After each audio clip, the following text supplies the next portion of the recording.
أعوذ بالله من الشيطان الرجيم بسم الله الرحمن الرحيم رب اشرح لي صدري ويسر لي أمري واحلل عقدة من لساني يفقهوا قولي আসসালামু আলাইকুম ওয়া রাহমাতুল্লাহি ওয়া বারাকাতুহু। রৌদ্রময়ী স্কুলের sisters concern mother and child care বিডির পক্ষ থেকে আজকের আয়োজিত পডকাস্টে আপনাদের সবাইকে ওয়েলকাম করছি আমি রেজওয়ানা রাজ্জাক। আমি একজন সার্টিফাইড চাইল্ড বার্থ এডুকেটর এবং দোলা। আজকে আমাদের আলোচনার বিষয়বস্তু হচ্ছে সিজারিয়ান ডেলিভারি মিথ বনাম বাস্তবতা। আমাদের সাথে অতিথি হিসেবে আছেন মিডওয়াইফ কানেতা আক্তার আপু।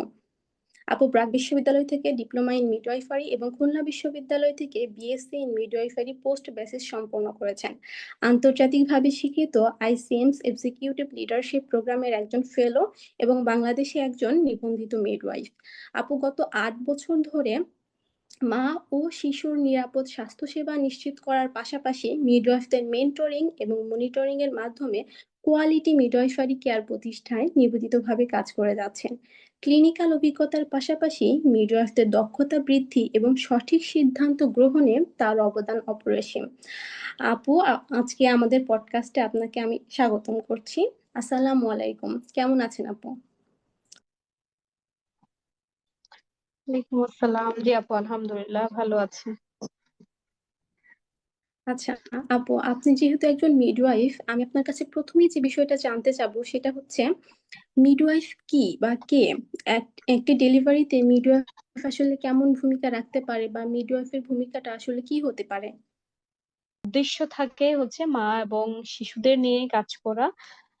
বেসিক্যালি আমি আসলে ন্যাচারাল বার্থ অথবা প্রাকৃতিক যে প্রসবটা আছে যতটুকু পারা যায় মেডিকেলাইজ না করে, মেডিসিন বা অন্যান্য যেগুলোকে আমরা হচ্ছে নর্মালাইজ করে আমরা একটা ডেলিভারি নিশ্চিত করা যায়, সেটাই আলটিমেটলি অ্যাজ এ মিডওয়াইফ আমার আসলে মূল উদ্দেশ্য বা মূল থিম। তো এইটুকুই, হোপফুলি বাকিটুকু আপনারা আপুর কাছ থেকে শুনেছেন। তো আপনার প্রশ্নের উত্তরে যদি বলতে যাই, আমার আসলে বলা উচিত মিডওয়াইফ হচ্ছে একজন অন্যান্য যারা স্বাস্থ্যকর্মী আছে, ডাক্তার, নার্স এবং আরো অন্যান্য বিভিন্ন ক্যাডার আছে, সেবা ক্যাডারাই আছে বাংলাদেশে, সেরকমই মিডওয়াইফ হচ্ছে একজন স্বাস্থ্যকর্মী যিনি কিনা দক্ষ এবং মূল থিম থাকে আমাদের হচ্ছে যৌন এবং প্রজনন স্বাস্থ্য নিয়ে কাজ করার জন্য সার্বিকভাবে। এবং যার মধ্যে খুবই ইম্পর্টেন্সলি আমরা যেটা করে থাকি সেটা হচ্ছে প্রেগনেন্সি, ডেলিভারি এবং আফটার ডেলিভারি এবং স্পেশালি ফ্যামিলি প্ল্যানিং। এই ৪-৫টা বিষয় নিয়ে আমরা সবচেয়ে বেশি ফোকাসড করি এবং হচ্ছে বাংলাদেশে কাজের সুযোগ আছে আর কি এই বিষয়গুলোতে, খুবই ফোকাসড ওয়েতে। অন্যান্য সাইট গুলোতেও আমাদের হচ্ছে নলেজ থাকে, আমরা কাজ করি টুকটাক।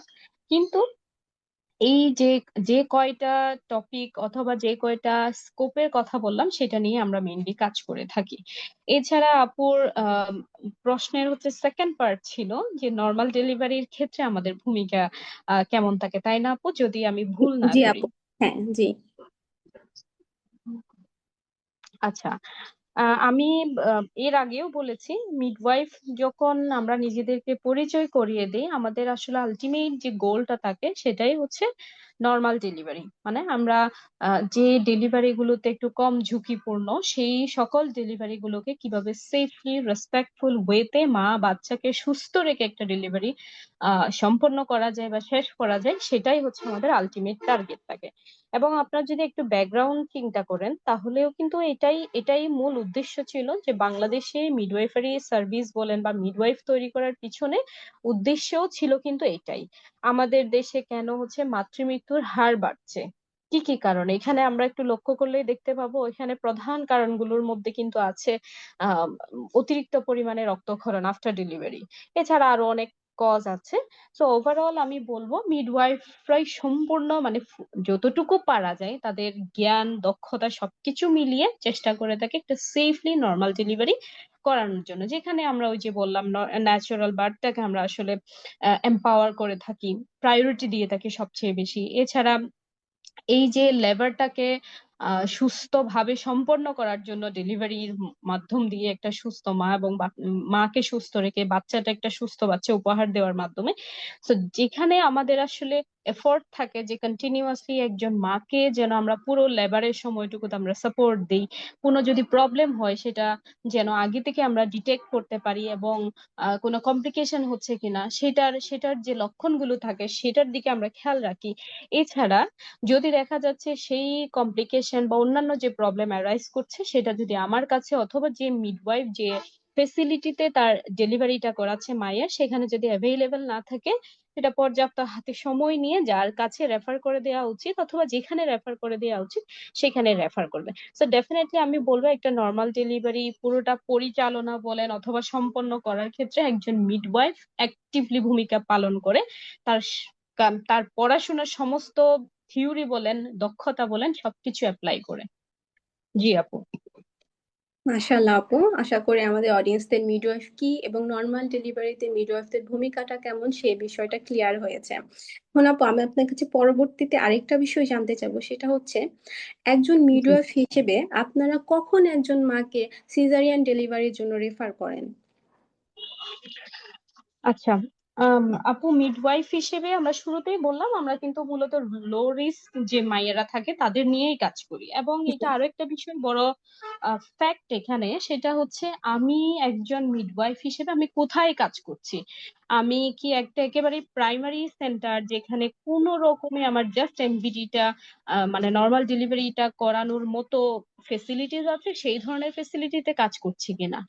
আহ দ্বিতীয়ত হচ্ছে আমি নাকি আরেকটু একটু ভালো বা আরেকটু কম্প্রিহেন্সিভ একটা সেন্টারে আছি যেখানে কিনা হয়তো বা সেই মায়ের ধরেন একটু ব্যথার পরিমাণ কম, আমার কাছে হচ্ছে আমার একই সেন্টারে আমার ডাক্তার আছেন, ওনার সাথে কনসাল্ট করে আমরা নাকি একটু হচ্ছে ব্যথার ওষুধ বলেন বা যেটাকে আমরা লেবার ইন্ডাকশন বলি, আগমেন্টেশন বলে থাকি, এটা করতে পারবো, ওই ধরনের ফেসিলিটিটা আছি কাজ করছি কিনা।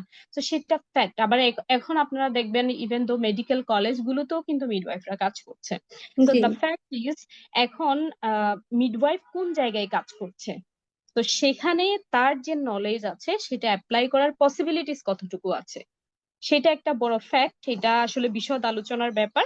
তবে স্পেসিফিক্যালি আমি বলবো, যেমন ধরতে পারেন একটা জায়গায় মিডওয়াইফ দেখতে পাচ্ছে যে সাডেন ফিটাল ডিস্ট্রেস হচ্ছে, এটা বিভিন্ন কারণে হতে পারে। এখন ফিটাল ডিস্ট্রেস যে হচ্ছে সেটা তার হাতে ম্যানেজেবল কিনা, মানে আই মিন যেমন ধরেন আমরা ফিটাল ডিস্ট্রেস হলে আমাদের একটা ম্যানেজমেন্টের মধ্যে আমরা কি বলি, আমরা হচ্ছে যদি এটা ভেরি নিয়ার টু ডেলিভারি, একেবারে ডেলিভারির কাছাকাছি সময় হয়ে যায়, সেই ক্ষেত্রে আমরা হচ্ছে বিভিন্ন মেথড অ্যাপ্লাই করে আমরা চেষ্টা করব ওই ডেলিভারিটা দ্রুত সম্পন্ন করে ফেলার। আর যদি দেখছি না এই ডেলিভারি সম্পন্ন হইতে হতে আমাদের আরো 3 থেকে 4 ঘন্টা সময় লাগতে পারে, তাহলে ওই সময়টুকু আমি মাকে আমার কাছে রেখে কিন্তু কোনো প্রশ্নই আসে না যে তাকে ঝুঁকিতে ফেলবো আরো বেশি, তাহলে ওই সময়টাকে সে মাটাকে ডেফিনেটলি একজন মিডওয়াইফ রেফার করবে যেখানে হয়তো সিজারিয়ানের ব্যবস্থা আছে, যাতে করে দ্রুত সিজার করে বাচ্চা মা দুজনকেই সেভ করা যায় এবং সুস্থভাবে রাখা যায়। So that's the factor. এবং স্পেসিফিক আরো কিছু পয়েন্টের ক্ষেত্রে যদি আমি বলি, যেমন এই যে বললাম ফিটাল ডিস্ট্রেস, এছাড়া ধরেন অতিরিক্ত রক্তক্ষরণ হচ্ছে মায়ের, যার কিনা একটা কম্প্রিহেন্সিভ ম্যানেজমেন্ট থাকে, হতে পারে তাকে হয়তো অপারেশনের দিকে যেতে পারে। তো এই ফ্যাক্ট গুলোর উপর ডিপেন্ড করে আসলে একজন মিডওয়াইফ মাকে রেফার করে থাকে। এছাড়া যেমন আমরা জানি প্রি একলামশিয়া, সিভিয়ার প্রি একলামশিয়া, তারপরে হচ্ছে মেল প্রেজেন্টেশন যদি থেকে থাকে, মানে বাচ্চা যদি একেবারে উল্টা থাকে যেটা কিনা ডেলিভারি করানো পসিবল না। তো এই ফ্যাক্টর গুলোর ক্ষেত্রে মানে এই সময়গুলোতে আমরা সাধারণত মায়েদেরকে রেফার করে থাকি আর কি। আচ্ছা, স্বাভাবিকভাবে আপনার সর্বোচ্চ চেষ্টা করেন নর্মাল বা ন্যাচারাল ডেলিভারির জন্য। যখন দেখেন যে কোনো ইমার্জেন্সি ক্রিয়েট হতে যাচ্ছে, ওই সময় আপনারা ওই এলাকার মেডিকেল ফ্যাসিলিটিস এর উপর ডিপেন্ড করে তাকে সিজারিয়ানের জন্য রেফার করেন, তাই তো আপু? জি জি, এক্স্যাক্টলি। আচ্ছা, ঠিক আছে। এখন আপু খুব একটা স্পর্শকাতর প্রশ্ন করতে চাই, সেটা হচ্ছে সিজার জি জি। হয়ে সিজার হওয়া মানে কি পঙ্গু হয়ে যাওয়া? বা এই জিনিসটা আপনি কিভাবে অ্যাড্রেস করবেন আপনার পড়াশোনা বা অভিজ্ঞতা থেকে? আমি খুব সম্ভবত আজকেই মনে হয় একটা ফেসবুক পোস্ট করছিলাম। আমরা আসলে আচ্ছা। আহ, মানে সিজার, একটা বাচ্চা ডেলিভারি করতে গিয়ে আমরা সিজার ভালো না নর্মাল ভালো, এই প্রশ্নটাই বা আমাদের আসলে কেন আসছে। এইটা একটা ব্যাপার, কারণ যেখানে একজন মানুষের জীবনের একটা প্রশ্ন চলে আসছে, একজন না, শুধু দুইজন, দুইটা প্রাণের কথা এখানে আসছে, মা বাচ্চা দুইজনের, তাহলে আমার আলটিমেট উদ্দেশ্য বা লক্ষ্য থাকবে হচ্ছে তাদের দুজনকে সুস্থ রাখা, ভালো রাখা। তো এখানে আমি ডেফিনেটলি বলবো ন্যাচারাল অথবা নর্মাল ডেলিভারি তো অবশ্যই ভালো, যেহেতু এখানে একটা রিকভারি যে ফেজটা আছে সেটা খুব দ্রুত ফুরিয়ে যায়। আবার সিজারের ক্ষেত্রে হচ্ছে একটু সেটা সময় বেশি লাগে। তবে হুম। ডেফিনেটলি এটার আসলে কখনোই উত্তর এটা না যে সিজার মানেই পঙ্গু হয়ে যাওয়া, নো নেভার। তবে এটা হচ্ছে আপনি আফটার সিজার অথবা বিফোর সিজার, আপনার যখন প্রেগনেন্সি চলাকালীন সময়ে আপনার যদি সঠিক তথ্য বা ইনফরমেশন জানা থাকে কিভাবে এখান থেকে একটু দ্রুত রিকভারি পেতে পারেন, খাবার দাবার যদি একটু ঠিক রাখেন, একটু আফটার ডেলিভারি যদি একটু ব্যায়াম, অথবা আপনার পুরো লাইফ স্টাইলটা কেমন হওয়া উচিত এটা নিয়ে যদি আপনার আপনার যত বেশি নলেজ থাকবে আপনি দেখবেন তত বেশি এটার সাথে কোপ আপ করতে পারছেন। সো আলটিমেট আমাদের কথা হচ্ছে সিজার মানে ডেফিনেটলি এটা খারাপ কিছু না, এটাকে এত নেগেটিভলি আসলে প্রচার প্রসার করারও কিছু নেই। আমাদের আলটিমেট টার্গেট থাকতে হবে মা বাচ্চার সুস্থতা, নর্মাল হলেও ভালো, আর ইন্ডিকেশন অনুযায়ী অথবা প্রয়োজনে যদি সিজার করা লাগতে পারে সেটাও অ্যাকসেপ্টেবল, সেটাও ভালো ডেফিনেটলি। তো এটাই বলবো আপু আমি। আচ্ছা, আমার এক্ষেত্রে মনে হয় কি, একজন মা জি। যদি জানে যে সিজারিয়ানের সময় তার আসলে কোথায় যাওয়া উচিত, কোথায় সে এক্সপার্ট হ্যান্ডে তার সিজারটা করতে পারবে এবং তার সেলাইটা ভালোভাবে দেওয়া হবে, এবং আফটার সিজার সে তার সেলাইয়ের যত্নটা কিভাবে নিবে, কিভাবে সে রিকভার করবে, এইসব বিষয় সে যদি জানে এবং সঠিকভাবে অ্যাপ্লাই করতে পারে, তাহলে তার স্বাভাবিক জীবনে ফিরে আসার সময়টা দ্রুত হবে, সেই মায়ের থেকে যে এসব জানে না। নর্মাল ডেলিভারিতেও কিন্তু অনেক বাজে বাজে ইনসিডেন্ট ঘটে। এটা কিন্তু এক্সেপশনাল, এটাকে আমরা কখনো এক্সাম্পল হিসেবে কারোর সামনে প্রেজেন্ট করতে পারবো না। তো এখানে মূল কথা এটাই, সিজার হয়ে যাওয়া মানেই পঙ্গু হয়ে যাওয়া না, এখানে রিকভারিতে কিছুটা সময় বেশি লাগে, এতটুকুই। এখন আপু আরেকটা, এটাও অনেকটা স্পর্শকাতর প্রশ্নই বলা যায়, যে মিডওয়াইফ হিসেবে আপনি তো ডাক্তারদের সাথে কাজ করছেন বা করেছেন, আপনার কি মনে হয় ডাক্তাররা কারণ ছাড়াই মায়েদের সিজার করে? আচ্ছা, এটা হচ্ছে আপু আমার যদি আমি শুধুমাত্র কাজ করেছি এটার ক্ষেত্রে না বলি, আমি আসলে বিষয়টাকে একটু আহ কি বলবো, ওভারঅল বলতে চাই। যেহেতু আমার কাজের ক্ষেত্রগুলো আসলে এমন ছিল যে ওখানে আমরা আসলে প্রোটোকলের বাহিরে আমরা কখনো মানে কাজ করার সেভাবে সুযোগ হতো না আর কি কারোরই। তো সেই আচ্ছা। জন্য বলবো মানে খুবই কি বলা যায়, একটা মানে প্রমাণ ভিত্তিক একটা জায়গাতে কাজ করতাম, তো এই জন্য আমি আসলে এই প্রশ্নটা স্পেসিফিক আমার কাজের জায়গা থেকে দিতে চাচ্ছি না। তো এটাকে আমি ওভারঅল নিয়ে আসতে চাই, এটার এক কথাই যদি আমি বলতে যাই তাহলে আমি বলবো এটাকে সরাসরি হ্যাঁ অথবা নাতে আমি আনতে চাচ্ছি না, এতে করে একেবারে ওভার সিম্পলিফাইড করা হয়ে যাবে আর কি। তো আচ্ছা। এখানে আসলে আপু অনেকগুলো ফ্যাক্টর কাজ করে। যেমন আমাদের দেশের মায়েরা কি করছে, আমার এখন একজন হচ্ছে কনসালটেন্ট দিয়েই আমার ডেলিভারিটা করতে হবে, একজন প্রফেসরকে দিয়েই আমি ডেলিভারি করব। আবার অনেক সময় আমাদের দেশে তো এখন বর্তমানে কি হচ্ছে, অহরহ প্রাইভেট ক্লিনিক গুলো আসছে। তো এখানে হুম। প্রাইভেট ভিত্তিক ম্যানেজমেন্ট ডেফিনেটলি একটু ডিফারেন্ট হবে, এটা সবাই আমরা বুঝতে পারছি। তারপরে যেটা বললাম যে আমরা কনসালটেন্ট খুঁজছি, আমরা প্রফেসরদের খুঁজছি, ডেফিনেটলি ভালো আমরা যদি ওনাদেরকে পেয়ে থাকি। তবে আমাদের দেশের রেশিওটা দেখেন, আমাদের কতজন আমরা সার্ভিস নিতে যাব আর কতজন হচ্ছে আমাদের নার্স ডাক্তার মিডওয়াইফ আছে। তো এই রেশিওটা যদি আমরা করতে যাই তাহলে ডেফিনেটলি আমাদের দেশে যারা প্রফেসর আছেন, যারা কনসালটেন্ট আছেন, ওনারা কিন্তু মাকে ওয়ান টু ওয়ান কেয়ার একেবারেই পাশে বসে থেকে যেভাবে হচ্ছে আমরা আশা করছি, মানে আমরা হ্যাঁ, নিজেরা সম্ভব সেবা না। পাওয়ার জন্য, হুম। সেটা আসলে কখনোই পসিবল না। সো দ্য ফ্যাক্ট ইজ আমি মনে করি আসলে আমাদের এই প্রশ্নটা মানে এক লাইনে শেষ করে দেওয়া উচিত না। আবার এটার একটু এক্সপ্লানেশনে গেলে আমি বলবো ডেফিনেটলি আমাদের আসলে ওয়ান টু ওয়ান কেয়ার আমি কোথায় পাবো সেদিকে যেতে হবে।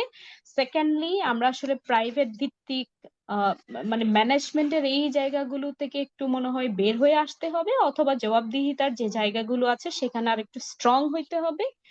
তারপরে মানে ক্লিনিক্যাল কিছু ইনভেস্টিগেশনের ব্যাপার থাকে, সেটাও হুম। যদি আরেকটু স্ট্রং করা যায়। যেমন ধরেন একটা এলাকায় একটা মা মারা যাচ্ছে, সে হয়তো কোন একটা ক্লিনিকে মারা গেল, অথবা কোন একজন আহ কারো আন্ডারে মারা গেল। এখন আমি জানি না আসলে এটা কতটুকু পরিমাণ ওনারা জবাবদিহিতার আন্ডারে আসছে, যার যার কাছে মাটা সেবা নিয়েছিল, সেটা কিন্তু আমাদের দেশে এখনো পর্যন্ত আমি আমার জানা মতে সেভাবে স্টাবলিশড না। তো না। এই সিস্টেম গুলো যতদিন পর্যন্ত আসলে স্ট্রং হবে না, ততদিন আমরা আসলে এটা বলতে পারবো না যে মানে সিজারের বিষয়টা আসলে প্রয়োজন, মানে প্রয়োজনীয়তা অনুযায়ী হচ্ছে আর কি। আবার ডিরেক্টলি অপ্রয়োজনীয় সিজার হচ্ছে, আমরা সেটাও বলতে পারবো না। তো এখানে আসলে অনেকগুলো বিষয় আপু আসলে কাজ করে। তো সেটার জন্য আমি বলবো, আপনি একটু আগে যেটা বলেছিলেন এর হুম। প্রিভিয়াস কোয়েশ্চেনের ক্ষেত্রে, আমাদের আসলে একটু হুম। একটু নিজেদের উপর একটু স্টাডি করা উচিত। আমি হুম। কোথায় কার কাছে গিয়ে ডেলিভারি করাবো, আমি কেমন চাচ্ছি, আমি আলটিমেট একটা কেমন এক্সপিরিয়েন্স নিতে চাচ্ছি। তো সেটা একটা বড় ব্যাপার আর কি। এবং এখানে আলটিমেট একটা বিষয় চলেই আসে, যে আম, মানে লেট কেয়ার সেন্টার যেগুলো বলে থাকে আর কি, মানে ধরে হতে পারে সেটা বার্থ সেন্টার অথবা মিডওয়াইফ লেট কেয়ার সেন্টার, এই ধরনের যখন সেন্টার গুলো আসবে, মানে লো রিস্কের যে মা গুলো থাকবে ওনারা হচ্ছে লেট কেয়ার সেন্টারে চলে গেলো, যেখানে 1-to-1 কেয়ার পেলো। আর হচ্ছে যারা হাই রিস্কের মায়েরা আছে, ওনারা কনসালটেন্ট আছে, প্রফেসর লেভেলের আছেন, অথবা আরো অনেক হায়ার যে ফেসিলিটিস গুলো আছেন সেখানে ওনারা গেল। তো এই সিস্টেম গুলো যতদিন পর্যন্ত আসলে মিক্সড আপ থাকবে, ততদিন আমরা এগুলোর এই এই প্রশ্নগুলোর আসলে আপু সঠিক উত্তর পাওয়া আসলে খুবই কঠিন আমি মনে করি। জি। আচ্ছা, দুটি আসলে আমি যে এখন যে দুটো প্রশ্ন করলাম এগুলার আসলে এক কথায় উত্তর হয় না, এগুলা অনেক এক্সপ্লেনেশনের দাবি রাখে। আশা করি জি। আপনারা যারা শুনছেন তারা বিষয়টা ধরতে পেরেছেন। এখন আপু আরেকটা বিষয় জি। জানতে চাই, সেটা হচ্ছে যে সম্প্রতি বাংলাদেশের সিজারিয়ানের রেট আশঙ্কাজনকভাবে বৃদ্ধি পেয়েছে। এর পেছনে জি। অনেক কারণ আছে।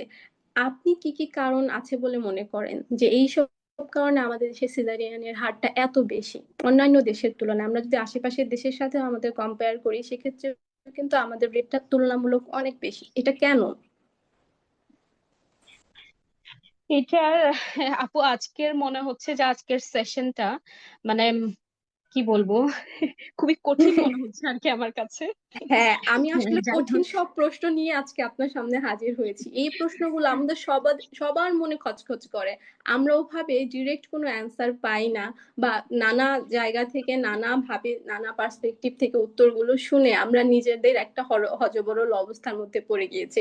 তো এই জন্যই আপনি যেহেতু একজন ন্যাচারাল বার্থ ওয়ার্কার, একজন মিডওয়াইফ, আপনার হাতে অসংখ্য বেবির জন্ম হয়েছে, তো আপনার কাছ থেকে আমরা এই জিনিসগুলো শুনতে চাচ্ছি যে আপনি আমাদেরকে একটা ক্লিয়ার একটা উত্তর দেন যেখানে আমরা স্যাটিসফাই হতে পারি যে না এই কারণেই এইসব হচ্ছে, বা এটা করলে আমরা এইসব বিষয়গুলো এড়ায় চলতে পারবো। আচ্ছা, শুরুতেই আপু আমি যেটা বলতে চাচ্ছি সেটা হচ্ছে, আমাদের দেশে আসলে আমরা উইমেন এম্পাওয়ারমেন্ট যে ব্যাপারটা আছে, এটাকে আসলে কেমন জানি একটু মনে হচ্ছে ডিসেন্ট্রালাইজ করে ফেলি অনেক সময়। উইমেন এম্পাওয়ারমেন্ট বলতে আমরা যেটা বুঝাই, সেটা একটা স্পেসিফিক কর্নারে নিয়ে ফেলে রাখি। কিন্তু আমি একটু যখন চিন্তা করব, আমি একজন মেয়ে বা মা, আমি প্রেগনেন্ট হব, আমি বাচ্চা জন্ম দিব, এই জায়গাগুলোতে দেখবেন আমার কোনো ধারণা থাকে না। আমি কোন হাসপাতালে যাব সেটাও আমি জানি না, কোন ডাক্তারের কাছে আমি যাব সেটাও জানি না, কোথাও মিডওয়াইফ আছে কিনা সেটাও আমি জানি না। আবার যখন আমার আমার শরীরকে নিয়ে কেউ কোনো ডিসিশন নিবে, সেটা কেন নিচ্ছে, এটার পিছনে কারণ কি, সেটাও আমি জানি না। সো দ্য ফ্যাক্ট ইজ, আমাকে আগে জানতে হবে। এবং এই জায়গাতে আমি জানি না আমাকে আজকে কতজন শুনছেন খেয়াল করিনি। তো এবং আমি আশা করি যে আমাদের দেশের যে সকল মায়েরা আছে, তাদের আশেপাশে যারা আছে, আই মিন বিশেষ করে ফ্যামিলি মেম্বার, সোসাইটিতে যারা নীতি নির্ধারকরা আছেন, ওনারা এই বিষয়গুলোতে একটু মাকে হেল্প করবেন, যে তার বডি সম্পর্কে ডিসিশন জানার অধিকার সে যেন প্রথমেই রাখে। হ্যাঁ। তো হুম। ফার্স্ট অফ অল আমি বলবো, জানার কারণে আসলে এই ধরনের মানে সিজারের হারটা বাড়ছে। আমি জানছি না আমাকে কখন হাসপাতালে যেতে হবে, আমি এমন অবস্থায় যাচ্ছি যেখানে হয়তো আমি বাচ্চা হাসপাতালের ভেতর ঢুকতে ঢুকতে আমার বাচ্চাটা ডেলিভারি হয়ে গেল। তাহলে আমি যখন একটা আনসাপোর্টেড একটা ডেলিভারি আমি করাতে গেলাম, তখন আমার কি হলো? এখন আসলে খুবই একটা সেন্সিটিভ প্রশ্ন থাকে যে ইপিসিওটমি অথবা টিআর হয়ে যাওয়া অতিরিক্ত পরিমাণে, সেটা আমার হবে ডেফিনেটলি। তাই না? তো এখন এটার পরবর্তীতে এসে আমি আবার বলছি এই টিয়ার হওয়া বা ইপি দেওয়ার চাইতে আমার সিজার ভালো ছিল। তো আপু আমি প্রথমে আসলে একটা লাইনে যদি বলতে চাই, মায়েদেরকে বেশি বেশি করে জানতে হবে, ফ্যামিলি মেম্বার্সদেরকে বেশি বেশি জানতে হবে, তাদেরকে জানতে হবে কখন কোন ডিসিশন কেন নিচ্ছি আমরা, কি কারণে নিচ্ছি। হুম, এটা একটা প্রথম বিষয়। সেকেন্ডলি, অনেকে মনে করে সিজার করাইলেই কিন্তু সেফ, আমি মানে সিজার করলে আমি কোনো ব্যথা পাবো না, আমার বাচ্চার কোনো কষ্ট হবে না। এই ধরনের একটা কিন্তু মিসকনসেপশন আমি দেখেছি অনেক মায়েদের ক্ষেত্রে, সেটা একেবারেই লোয়ার ক্লাস থেকে আপার ক্লাস পর্যন্ত সব ধরনের মায়েদের মধ্যে এই ধরনের একটা আমি মিসকনসেপশন দেখেছি আর কি। এছাড়া মানে তারপর হচ্ছে মিডওয়াইফের পরিমাণ আমাদের দেশে অনেক কম, আমরা যেহেতু অন্যান্য দেশের কথা বলছি। আপনি দেখবেন অন্যান্য দেশগুলোতে বার্থ সেন্টার আছে, মিডওয়াইফ লেড কেয়ার সেন্টার আছে যেখানে, তারপর হচ্ছে হোম বার্থ প্র্যাকটিস আছে, যেটা আমাদের দেশে এখনো পর্যন্ত সেভাবে অ্যালাউড না, হোম বার্থ যেটা। এটা আসলে ভিন্ন আলোচনা। তবে আমাদের দেশে কিন্তু সেটা নাই, যে একটা মা তার মতো একটা পরিবেশে থেকে ন্যাচারালি নর্মাল ওয়েতে খুবই কমফোর্টেবল একটা এনভায়রনমেন্টে ডেলিভারি যে করবে, সেটার সুযোগ আমাদের দেশে তেমন একটা নাই। সব সময় একটা প্যানিক কাজ করে, সবসময় প্যানিক হয়ে থাকে সবাই। তো এই যায় এই বিষয় অনেকগুলো ফ্যাক্টর আসলে আপু এখানে কাজ করে। প্রথমত তাহলে আমাকে আমাকে জানতে হবে, সেই জানার ভুলের কারণে, না জানার কারণে এটা হয়ে থাকে। কোথায় কার কাছে ডেলিভারি করাবো সেটার একটা ভুল সিদ্ধান্ত অনেক সময় হয়ে থাকে, যে আমি এই হাসপাতালে ডেলিভারি করাবো যেখানে আমি শুনেছি যে অনেক নর্মাল ডেলিভারি হয়, আবার আমি ওখানে ডেলিভারি করাবো যেখানে আমি শুনেছি অনেক ভালো সেবা দেয়। নো, আমি শুনবো না, আমি নিজেকে রিসার্চ করতে হবে, দেখতে হবে, জানতে হবে সেখানকার ব্যাপার নিয়ে। এছাড়া ফ্যামিলি মেম্বারদের কিছু ব্যাপার থাকে যেটা আমার হচ্ছে জানার ব্যাপারেও চলে আসলো, আনসাপোর্টিভ এনভায়রনমেন্ট থাকে। আপনি একটা মা হয়তো ব্যথার কারণে উনি হয়তো শাউট করছে, উনি হয়তো এটা ওটা বলছে, কিন্তু এটা ফ্যামিলি মেম্বার নিতে পারছে না, না আমার মেয়ে প্রচুর ব্যথা হচ্ছে, বা কেউ শাশুড়ি এসে বলছে না আমার বউয়ের অনেক ব্যথা হচ্ছে, সে আর নিতে পারবে না, এখন সিজারে চলে যাও। মানে যে কোঅপারেশনের যে একটা জায়গা আছে ফ্যামিলি মেম্বার এবং যারা একটা হাসপাতালে কাজ করছেন, ওনাদের সাথে নার্স হতে পারে, মিডওয়াইফ হতে পারে, ডাক্তার হতে পারে, এই যে খোলামেলা একটা সাপোর্টিভ এনভায়রনমেন্টে তাদের একে অপরের সাথে যে একটা কোঅপারেশন থাকার কথা, সেটা হচ্ছে না। তারপরে আরেকটা যেটা বললাম, হসপিটালে আসে লেটে, অথবা হসপিটাল বলেন বা যে কোনো বার্থ সেন্টারে আসতেছে কিন্তু ইদানিং অনেক লেটে, বাসায় হয়তো বা ট্রায়াল করছে অদক্ষ কারো দ্বারা, হয়তো বা দায় দিয়ে ট্রায়াল করাচ্ছে, কিন্তু আলটিমেটলি ডেলিভারিটা হলো না। তারপর হচ্ছে হাসপাতালে আসলো, যেই ডেলিভারিটা হয়তো বা কোনো কারণে ধরেন মা ইউরিন পাস করতে পারছে না, ওনাকে হয়তো বা একটা ক্যাথেটার পরালে সেই বাচ্চাটা সুন্দর করে হেড ডিসেন্ট হয়ে আসছে, ডেলিভারি হয়ে যেত, কিন্তু বাসায় বসে থেকে সেই ইউরিনটা আটকায়, তারপরে হচ্ছে সেটাকে অবস্ট্রাকটেড লেবার অথবা প্রলং করে দেন হাসপাতালে নিয়ে আসছে, তখন কিন্তু হাসপাতালে যারা আছে ওনাদের সিজার ছাড়া সেকেন্ড কোনো অপশন থাকে না। তো এই ওভারঅল মিলিয়ে আসলে একটা জায়গায় যদি আমরা নিয়ে আসতে চাই, সেখানে আমি বলবো জানার প্রচন্ড অভাব, এবং সেকেন্ডলি এনভায়রনমেন্ট একটা বড় ফ্যাক্ট, সেটা ফ্যামিলি থেকে হতে পারে, সেটা হসপিটাল থেকে হতে পারে আপু। তারপরে হচ্ছে আমাদের দেশে পর্যাপ্ত পরিমাণে মিডওয়াইফদের কাজের সুযোগ এখনো পর্যন্ত সেভাবে হয়ে উঠছে না, হলেও তাদের সংখ্যা অনেক অনেক কম। এই ব্যাপারগুলো আসলে সবচেয়ে বেশি কাজ করছে বলে আমি মনে করি বাংলাদেশে। আমি ওই বিষয়টার সাথে একমত যে আমরা মায়েরা যদি জানি যে আমাকে কিভাবে নর্মাল বা ন্যাচারাল প্রসেসে লেবারটা আগাতে হবে, কখন আমি হাসপাতালে যাব, আমি কোন প্রোভাইডার দিয়ে আমার ডেলিভারিটা করাবো, বা কোথায় আমি কোন সময় যাব, এই বিষয়গুলো যদি আমরা জানি, এবং আমরা কিন্তু ডেলিভারির আগে আমাদের প্রেগনেন্সির পুরো 9 মাস সময় পাই, এই সময়টা কিন্তু আল্লাহ আমাদেরকে দিয়েছেন প্রিপারেশন ফেজ হিসাবে। আমরা এই সময়টাতে নিজেদেরকে প্রিপেয়ার করব, মেন্টালি, ফিজিক্যালি এবং ইনফরমেন্টালি। আমরা দেখবো আমরা যে এরিয়াতে আছি ওই এরিয়াতে কোথায় আমি গেলে সর্বোচ্চ সেবাটা পাবো, আমি যেভাবে চাচ্ছি সেভাবে আমি সেবাটা পাবো। আমি এই রিসার্চটা করে আমি আমার বার্থ প্লেস সিলেক্ট করে দেন আমি সেখানে যাব, এবং একটা প্ল্যান্ড ওয়েতে যাব। এটা আমি সবসময়ই বলি যে আমাদের যখন একটা প্ল্যান থাকবে তখন দেখা যাবে যে আমাদের অ্যাকচুয়াল ঘটনার কিছু কিছু আমাদের প্ল্যান ওয়াইজ হচ্ছে না। কিন্তু আমার যদি কোনো প্ল্যানই না থাকে, আমার যদি কোনো প্রিপারেশনই না থাকে, তাহলে যেটাই হবে সেটাই কিন্তু আমার প্ল্যানের বাইরে, কোনো কিছুই আমার কোনো নিয়ন্ত্রণে থাকবে না। তো বাংলাদেশে সিজারিয়ান রেটের এই যে এত আধিক্য, এর অন্যতম একটা কারণ হচ্ছে মায়েদের না জানা, তাদের সাপোর্টিভ পরিবেশের অভাব, সেটা হোক তার ফ্যামিলি থেকে, হোক হসপিটাল থেকে, বা সে যে পরিবেশে প্রসব করছে সেখান থেকে। এইসব বিষয় মিলিয়ে তাছাড়া আরো কিছু বিষয় আছে, এটাই কিন্তু একমাত্র বিষয় না এখানে। সিজারিয়ান রেটের আরো অনেক কিছু বিষয় আছে, ওগুলো এই আলোচনায় উঠে আসছে না, তবে এখানে আছে, এটা আমি স্বীকার করছি। তো এখন আপু, আরেকটা, এখন আমি সমাধানের দিকে আসলে যেতে চাই, যে সিজারিয়ানের হার তো আমাদের দেশে এত বেশি, এই রেটটা কমাতে আমাদের মায়েরা বা ডাক্তাররা কে নিজেদের জায়গা থেকে আসলে কি করতে পারে যেন এই হারটা কমে আসে? আচ্ছা, মায়েদের জন্য তো আপু বারবার আসলে আসছেই। মায়েদেরকে জানতে হবে হুম। অনেক বেশি, এবং মায়েদেরকে সাপোর্ট করতে হবে ফ্যামিলি মেম্বার। আমি যদি আমার ব্যক্তিগত এক্সপিরিয়েন্স বলি, আমার প্রেগনেন্সি, ডেলিভারি, মানে everything decision was on me, আমার উপর ছিল। হ্যাঁ, আমি মিডওয়াইফ ছিলাম, বাট স্টিল আমার কাছে কিন্তু অনেকের অনেক ধরনের ইনফরমেশন আসছিল। তো সেটা আমার পর্যন্ত না পৌঁছাইতে আমার আশেপাশের যারা, মানে আমার খুব ক্লোজ যারা আছেন, ওনারা কিন্তু আমাকে হেল্প করেছেন। হতে পারে যে আমার হয়তো শ্বশুর বাড়ির আরেকজন, পাশের কোন একজন মহিলা এসে বলছে যে ওর তো এখন এটা করা উচিত, কিন্তু আমার যিনি ইনলস, আমার আমার ঘরে যিনি আছে, উনি এই ইনফরমেশনটা উনার থ্রুতে ওই জায়গাতে স্টপ করে রেখেছেন, আমার কাছ পর্যন্ত নিয়ে আসেননি। তো এই যে ফ্যামিলির একটা সাপোর্ট, এটা আমি মনে করি ইটস এ ব্লেসিংস একজন মায়ের জন্য সব সময়। সেটা প্রেগনেন্সির সময় হতে পারে, ডেলিভারি, আফটার ডেলিভারি, সব সময়, বিশেষ করে ডেলিভারির পরের প্রথম 6 মাস পর্যন্ত খুবই ইম্পর্টেন্ট। তো এই জায়গাতে তাহলে প্রথমত নিজেকে জানতে হবে, পড়াশোনা করতে হবে, এবং আপনাদের তো আছেই প্রিন্যাটাল কোর্স, আমি জি। মনে করি আসলে এটা আরো বেশি স্প্রেড হওয়া উচিত মায়েদের জন্য। তো জানতে হবে, ফ্যামিলি সাপোর্ট নিতে হবে, এবং ফ্যামিলিকেও সেই জায়গাগুলোতে আসলে এগিয়ে আসতে হবে। থার্ড ওয়ান হচ্ছে, আমি হাসপাতাল, ওই যে নির্ধারণের যে ব্যাপারটা আছে, আমি কোথায় নির্ধারণ করছি, কার কাছে করছি, এটা একটা বড় ব্যাপার। এবং আম, থাকে অনেক সময় যে ধরেন, আম, মনে হচ্ছে ডেলিভারি ডেট আজকে ছিল, আজকে এই যে ডেলিভারি হচ্ছে না কেন, এই ধরনের খুবই স্পেসিফিক এক্সাম্পলের ক্ষেত্রে বলছি আপু আমি, হচ্ছে হুম। না কেন এটা বলে অনেকে অনেক প্রেসার দিচ্ছে। এই যে মাকে যে প্রেসার দিচ্ছে, উনি আসলে এই বিষয়গুলো মেন্টালি ওই সময়টাতে নিতে পারে না।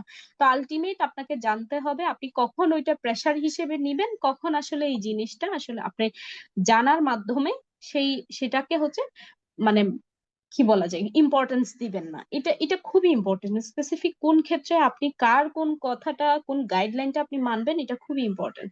সেকেন্ডলি, আমাদের জন্য বলি এখন, আমাদেরকে আসলে এভিডেন্স বেসড প্র্যাকটিস করতে হবে। এটার জন্য আসলে আমার এই 8 বছরের, 8 ইয়ার্স প্লাস আমার পুরো কেরিয়ার লাইফের যুদ্ধটাই আসলে এভিডেন্স বেসড প্র্যাকটিসের জন্য বলতে পারেন। তো এটা আমাদেরকে ডেফিনেটলি অনুসরণ করতে হবে। সেটা আমরা যেই হই না কেন, মিডওয়াইফ, নার্স, ডাক্তার, প্রত্যেককেই, এবং মিডওয়াইফ লেড কেয়ার সেন্টার বাড়াতে হবে বাংলাদেশে। কিছু আছে খুবই অল্প পরিমাণে, তো এটাকে আরো বেশি পরিমাণে বাড়াতে হবে, যেখানে গিয়ে মায়েদের, যারা রিস্ক ফ্রি যে সকল মা থাকে এবং লো রিস্কের যে সকল মা থাকে, তারা যেন ওখানে গিয়ে একটা সফট একটা এনভায়রনমেন্টে গিয়ে সেখানে ডেলিভারি করতে পারে।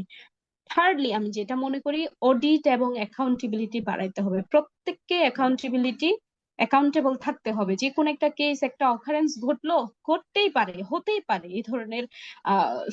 এই ধরনের কেস গুলো ম্যানেজ করতে গিয়ে, কিন্তু সেটা কেন হলো, সেটার কি স্পেসিফিক কোনো কজ ছিল? তো এই সময়টাতে আসলে আমরা কি করতে পারতাম, পরবর্তী কেসটা যাতে আমরা ইমপ্রুভ করতে পারি, পরবর্তী মাকে যেন আর সেম সাফারিংটা না করতে হয়। তো এই এই যে অডিট এবং অ্যাকাউন্টেবিলিটির জায়গাগুলো যদি আরেকটু স্ট্রং হওয়া যায়, তাহলে আমি মনে করি সিজারের হার ডেফিনেটলি কমবে। তারপরে অপ্রয়োজনীয় যে ইন্টারভেনশন গুলো হয়, এই যে অপ্রয়োজনীয় ইন্টারভেনশনের কথা বললাম, এটা আসলে শুধুমাত্র নার্স ডাক্তারের পক্ষ থেকে আসে না, এটা অনেক সময় ফ্যামিলি মেম্বারদের পক্ষ থেকে আসে। আমার লাইফে, মানে আমার মানে প্র্যাকটিস করতে গিয়ে আর কি আমি অনেকবার এমন হয়েছে যে ওনাদের জাস্ট স্যাটিসফ্যাকশনের জন্য মানে নর্মাল একটা স্যালাইন হয়তোবা ওনার একটু ডিহাইড্রেশন আছে, তো হয়তোবা একটা স্যালাইন আমরা দিচ্ছি, কিন্তু ওখানে ওনাদেরকে বলছে হ্যাঁ আমরা এটাই হচ্ছে ওনার জন্য ব্যথার স্যালাইন, এইভাবে বলে তার ফ্যামিলি মেম্বার্সদেরকে আমাদের অনেক সময় বুঝাইতে হয়েছে। তো এটা এটা যখন আমরা করতে যাব, আলটিমেট কি হয়, ধরেন আপনি একজন ফ্যামিলি মেম্বার, এখন মিডওয়াইফ অথবা নার্সকে আপনি বারবার প্রেশারাইজ করছেন যে তাকে বেতার স্যালাইন দাও, বেতার স্যালাইন দাও, আলটিমেট এখানে কোনো ইন্ডিকেশনই নাই। তো এখন আমাদের দেশের সিস্টেম, আপনি এই যে অহরহ নিউজ পড়তেছেন, এই গিয়ে নার্সদেরকে পিটানো শুরু করে দিচ্ছে, মিডওয়াইফদের গায়ে হাত তুলছে, ডাক্তারদের গায়ে হাত তুলছে। তো দেখেন আসলে আমরা খুবই একটা কি বলবো ইনসিকিউর একটা এনভায়রনমেন্টে পড়ে গেছি আর কি ওভারঅল সবাই। তো এই হুম। জায়গাগুলোতে আমি মনে করি প্রত্যেককে আমাদেরকে এগিয়ে আসতে হবে এই সিস্টেম গুলোকে ব্রেক করার জন্য। তো এটাই আপু, আমি এটাই বলবো। এবং ওভারঅল ওভারঅল আমাদের আসলে হেলথ সিস্টেমটা তো জানেনই একটু একটু বিপর্যস্ত অবস্থায় আসলে আমরা আছি। তো নতুন সরকারের মাধ্যমে আমরা তো দেখতে পাচ্ছি এখন আসলে একটু জোরালো ভাবে সবকিছু ঠিকঠাক করার জন্য ওনারা আসলে কাজ করছেন। তো আমরা খুবই হোপফুল এই জায়গাগুলো স্ট্রংলি আমরা আসলে পাবো আর কি ইনশাল্লাহ উইদিন ভেরি ফিউ ইয়ার্স। আমরাও আশাবাদী। আমার ওইখানে মনে হয় যে আমাদের যারা কেয়ার প্রোভাইডার জি আছে, আপু। মেডিকেল কেয়ার প্রোভাইডাররা, তারা আসলে নিজেদের সর্বোচ্চটা দিয়ে কাজ করার অনেক ক্ষেত্রে সাহস পান না। তারা যে রিস্ক নিয়ে বা নিজেদের দায়িত্ব নিয়ে একজন মায়ের জন্য অপেক্ষা করবেন বা আরেকটু বেশি সময় দেখবেন, ওখানে যদি কিছু একটা হয়, সেই মায়ের ফ্যামিলি কিন্তু ওই প্রোভাইডারকে ছেড়ে কথা বলবে না। গায়ে হাত তোলা থেকে শুরু করে বাকি যা যা করা যায় এরকম অনেক ঘটনাই কিন্তু আমরা দেখি। তাছাড়া তাদের আসলে পর্যাপ্ত আমাদের কেয়ার প্রোভাইডার নেই, তাদের সময়ের স্বল্পতা আছে, রোগীর আধিক্য অনেক বেশি, যার কারণে তাদের সময়টা আসলে ওভাবে ডিস্ট্রিবিউট করতে হয়। একজনের পেছনে নর্মাল ডেলিভারিটার কিন্তু সময়ের কোনো লিমিটেশন কেউ দিতে পারবে না যে এত ঘন্টা সময় লাগবে বা এত সময়ের মধ্যে হয়ে যাবে, এরকম যেহেতু কোনো নিশ্চয়তা নেই, সেক্ষেত্রে ডক্টর বা প্রোভাইডার যারা আছে তারা অনেক সময় সিজারিয়ানের দিকে ঝুঁকে পড়েন, কারণ এটা অনেকটা শিডিউলড, এটা সুন্দর করে স্কেডিউল করে এটাকে টাইম ম্যানেজ করে এই জিনিসটা করা যায়। এই কারণে আমার মনে হয় যে অনেকেই সময় স্বল্পতা বা নিজেদের ব্যস্ততা বিভিন্ন কারণে এই দিকে ঝুঁকে পড়েন। আপু, আপনি যদি এখানে আরেকটা বিষয় একটু অ্যাড করতেন যে ডাক্তারেরা নিজেদের জায়গা থেকে আসলে কি কি করতে পারে সিজারিয়ানের হারটা কমিয়ে আনতে।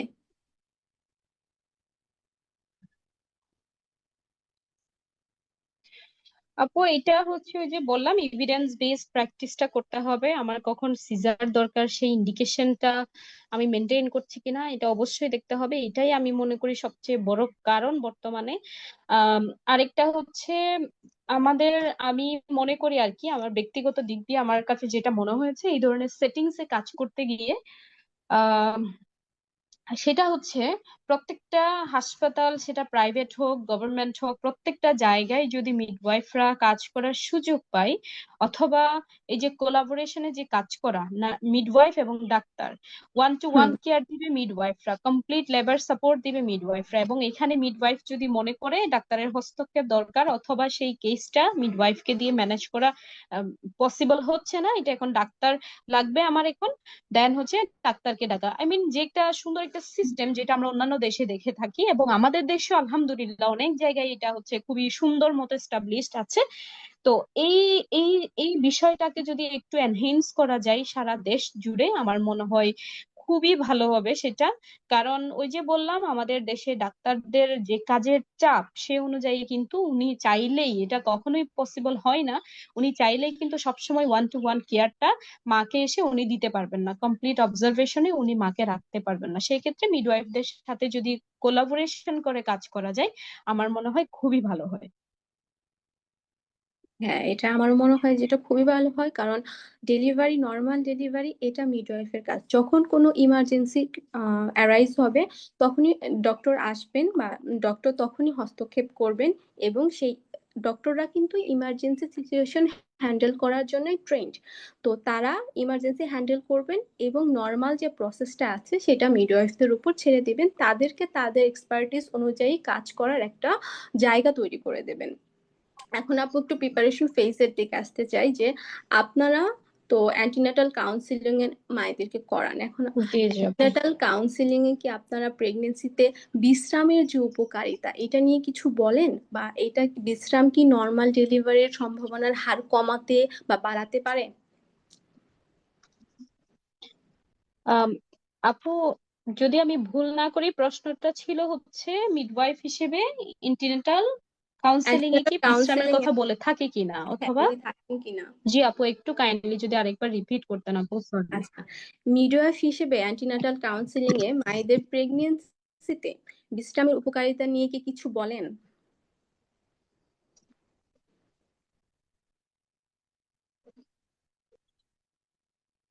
জি জি আপু, ডেফিনেটলি এখানে হচ্ছে অবশ্যই অ্যান্টিনেটাল কাউন্সেলিং এ যখনই মিডওয়াইফরা সুযোগ পায় অথবা মিডওয়াইফরা যখন বলে তখন বিশ্রামের কথাটা মাস্ট থাকে।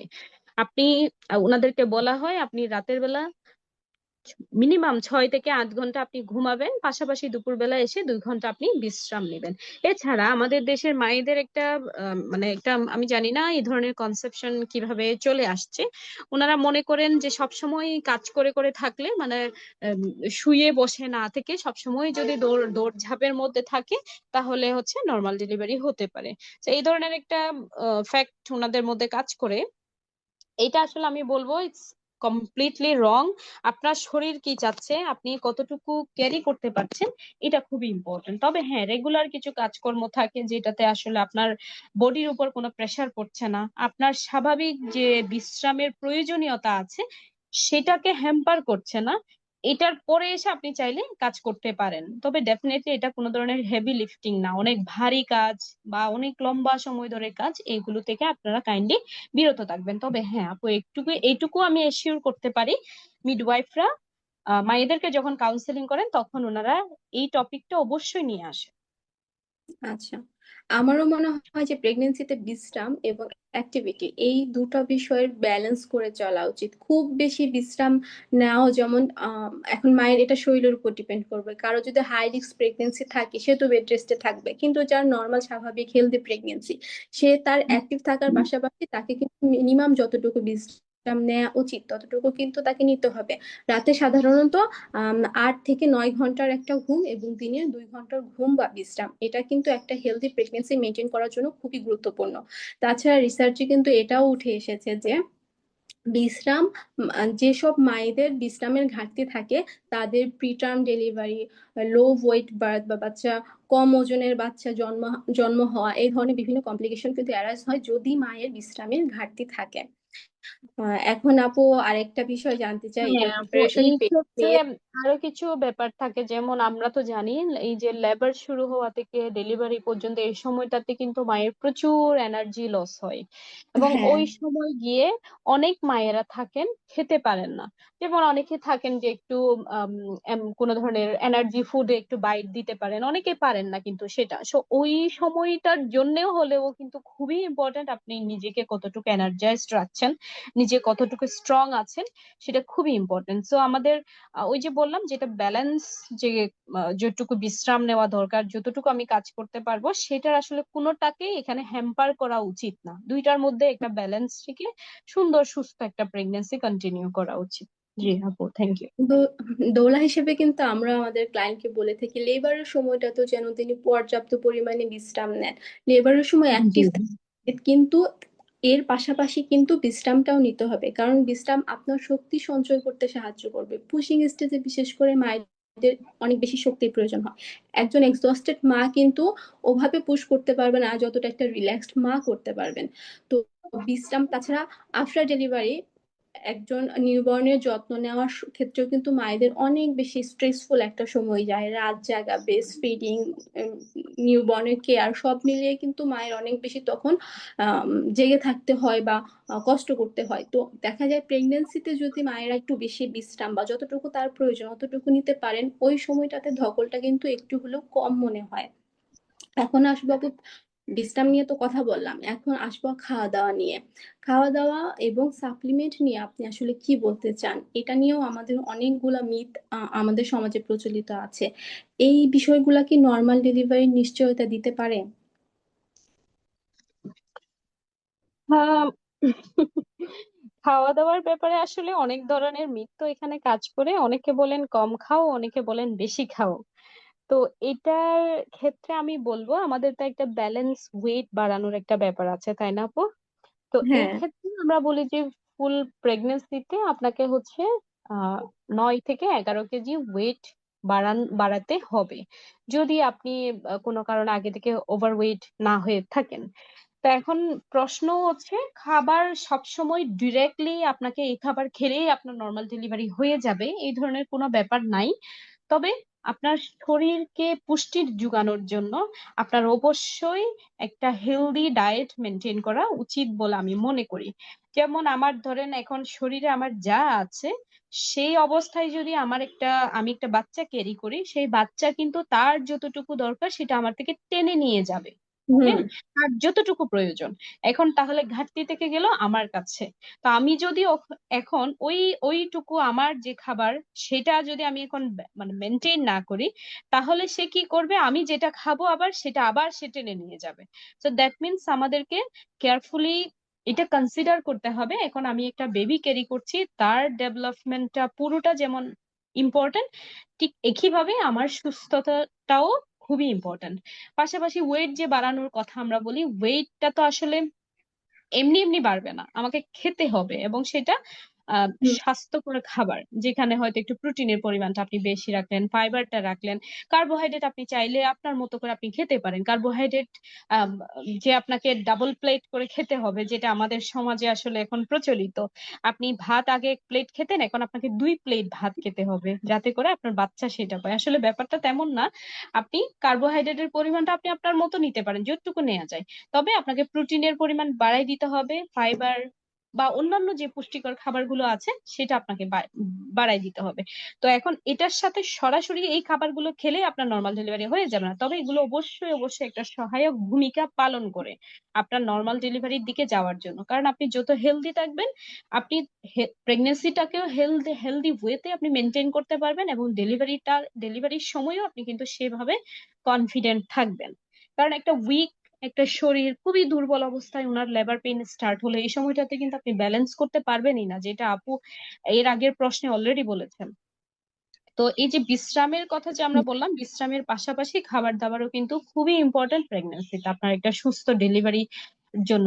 এবং পরবর্তীতে যে ব্রেস্ট ফিডিং এর যে পিরিয়ডটা আছে, স্পেশালি প্রথম 6 মাস খুবই টাফ। এটা কিন্তু প্রেগনেন্সির চেয়েও ডাবল একটা ধকল আপনার উপর দিয়ে হ্যাঁ, যাবে, এবং সেটার প্রিপারেশন আপনাকে আগে থেকেই শুরু করতে হবে। এবং আগে যদি আপনি স্ট্রং থাকেন, আগে যদি আপনি ব্যালেন্সড ওয়েতে থাকতে পারেন, পরবর্তীতে আপনি কোনোখানে যদি একটু ইমব্যালেন্সড হয়েও যায়, সেটা কিন্তু আলটিমেট আপনি আহ বলা যায় যে এটাকে কাভার আপ করে নিয়ে আসতে পারবেন ইনশাল্লাহ। জি আপু। আচ্ছা আপু, সাপ্লিমেন্ট নিয়ে কি বলতে চান? এটা আসলে আমাদের হ্যাঁ, কিভাবে দেখা সাপ্লিমেন্ট, উচিত? হ্যাঁ সরি আমি আসলে মিস করেছিলাম। সাপ্লিমেন্ট আসলে আমি বলবো খুবই ইম্পর্টেন্ট। কারণ সাপ্লিমেন্ট বলতে আমরা নর্মালি বুঝাই কি, যে আয়রন, ক্যালসিয়াম, ফলিক অ্যাসিড, এইগুলোই তো, তাই না? তো এই যে ফলিক অ্যাসিডটা হ্যাঁ, আমরা কেন দিই, তা কি বাচ্চার যে নিউরোলজিক্যাল যে ডেভেলপমেন্ট আছে শুরুতেই, তার হচ্ছে ব্রেইনের যে ডেভেলপমেন্ট আছে, এই জায়গাটাতে কোনো যেন প্রবলেম না হয়, সেটার কারণে আমরা ফলিক অ্যাসিডটা দিয়ে থাকি। তো এখানে আসলে এই এই সাপ্লিমেন্টটা নিলে আপনার বাচ্চার ওজন বেড়ে যাবে এই ধরনের কোনো ব্যাপার নাই। অহরহ আপনার হচ্ছে রিসার্চ আছে, এগুলো একটু আপনারা মাঝে মধ্যে একটু সার্চ করে দেখবেন, কেন হচ্ছে এই ধরনের খাবার দাবার খাওয়ার কথা বলছে, কেন এই সাপ্লিমেন্টের কথা বলছে। এছাড়া আসে আমরা আয়রন ক্যালসিয়াম। আয়রন ক্যালসিয়াম, ওই যে বললাম আমরা যে খাবারের কথাটুকু বললাম, এটা অনেক সময় দেখা যাচ্ছে আমি যে পরিমাণ খাবার খাচ্ছি সেই খাবার থেকে আমার যতটুকু মানে আয়রনের অভাব আছে, অথবা আয়রন যেটুকু পরিমাণ আমার শরীরে দরকার, ক্যালসিয়াম যতটুকু দরকার, সেই খাবার থেকে আমরা সেটা নিতে পারি না, যার কারণে আলাদা করে কিছু সাপ্লিমেন্ট এখানে অ্যাড করতে হয়, যাতে করে আপনি স্বয়ং সম্পূর্ণভাবে সেই আপনার যে প্রয়োজনটুকু আছে শরীরের, প্রেগনেন্সিতে মা এবং বাচ্চা দুইজনেই সুস্থ থাকার জন্য, সেই কারণে এখানে সাপ্লিমেন্টটা দিয়ে থাকেন, অথবা আপনার নেওয়া এখানে জরুরি। এবং এই সাপ্লিমেন্ট খেলে কোনোভাবেই বাচ্চার ওজন অনেক বেশি হয়ে যাবে না। হ্যাঁ, তো ওই যে প্রেগনেন্সিটা একটু আগে বললাম, আপনারা যদি মনে করেন যে বাচ্চার ওজন অনেক বেড়ে যাচ্ছে, এটা এখন আল্ট্রাসোনোগ্রাম করলে ইজিলি বোঝা যায়, সেই ক্ষেত্রে আপনার কার্বোহাইড্রেটের পরিমাণটা কমাই নিয়ে এসে প্রোটিন বা অন্যান্য যে খাবার, পুষ্টিকর খাবার আছে সেটা বাড়িয়ে দিবেন, তাহলে হয়ে যাবে। সেটা এগুলো এই সব বিষয় আসলে ব্যালেন্স করার কিছু ওয়েও আছে।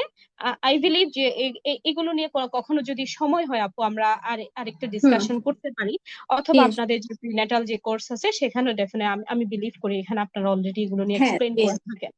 জি। যে ফুড অ্যান্ড তো নিউট্রিশন নিয়ে আমাদের এটা প্রিন্যাটাল জি বিস্তারিত জানানো হয়। জি। তো এটাই আসলে মায়েরা যারা শুনছেন, এটাই ওভারঅল বিষয়, খাবার অথবা সাপ্লিমেন্ট কোনোটাই আপনার ডেলিভারিতে মানে বাধাগ্রস্ত করে না, আবার হচ্ছে আপনার ডেলিভারিটাকে সরাসরি নর্মালি করে দিবে এই ধরনের ভূমিকা রাখে না। তবে হ্যাঁ, একটা সুস্থ প্রেগনেন্সি, ডেলিভারি এবং আফটার ডেলিভারি মেনটেন করার জন্য খাবার এবং সাপ্লিমেন্টটা খুবই ইম্পর্টেন্ট, এটাই বলবো।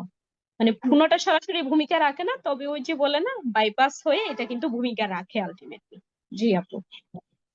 হেলদি প্রেগনেন্সি মেনটেনে কিন্তু খাবার দাবার খাওয়াটা, পুষ্টিকর খাবার দাবার পর্যাপ্ত পরিমাণে খাওয়াটা কিন্তু খুবই গুরুত্বপূর্ণ। কারণ এমন অনেক কমপ্লিকেশন আছে যেগুলো শুধুমাত্র হেলদি খেয়ে অনেক সময় প্রিভেন্ট করা যায়। যেমন অসময়ে পানি ভাঙা, বা আমরা যেটাকে প্রিম্যাচিওর রাপচার অফ মেমব্রেনটা বলে থাকি, যে অসময়ে বা সময়ের আগে যে পানি ভেঙে যাওয়া, এর কিন্তু অন্যতম একটা কারণ হচ্ছে কোনো মায়ের শরীরে যদি প্রোটিনের ঘাটতি থাকে, তার কিন্তু এই ঝুঁকিটা তৈরি হয়। তো একজন মা যদি প্রতিদিন কমপক্ষে 60 বা 80 গ্রাম প্রোটিন শরীরে ইনটেক করেন, তাহলে কিন্তু তার এই সম্ভাবনাটা অনেক কমে যায়।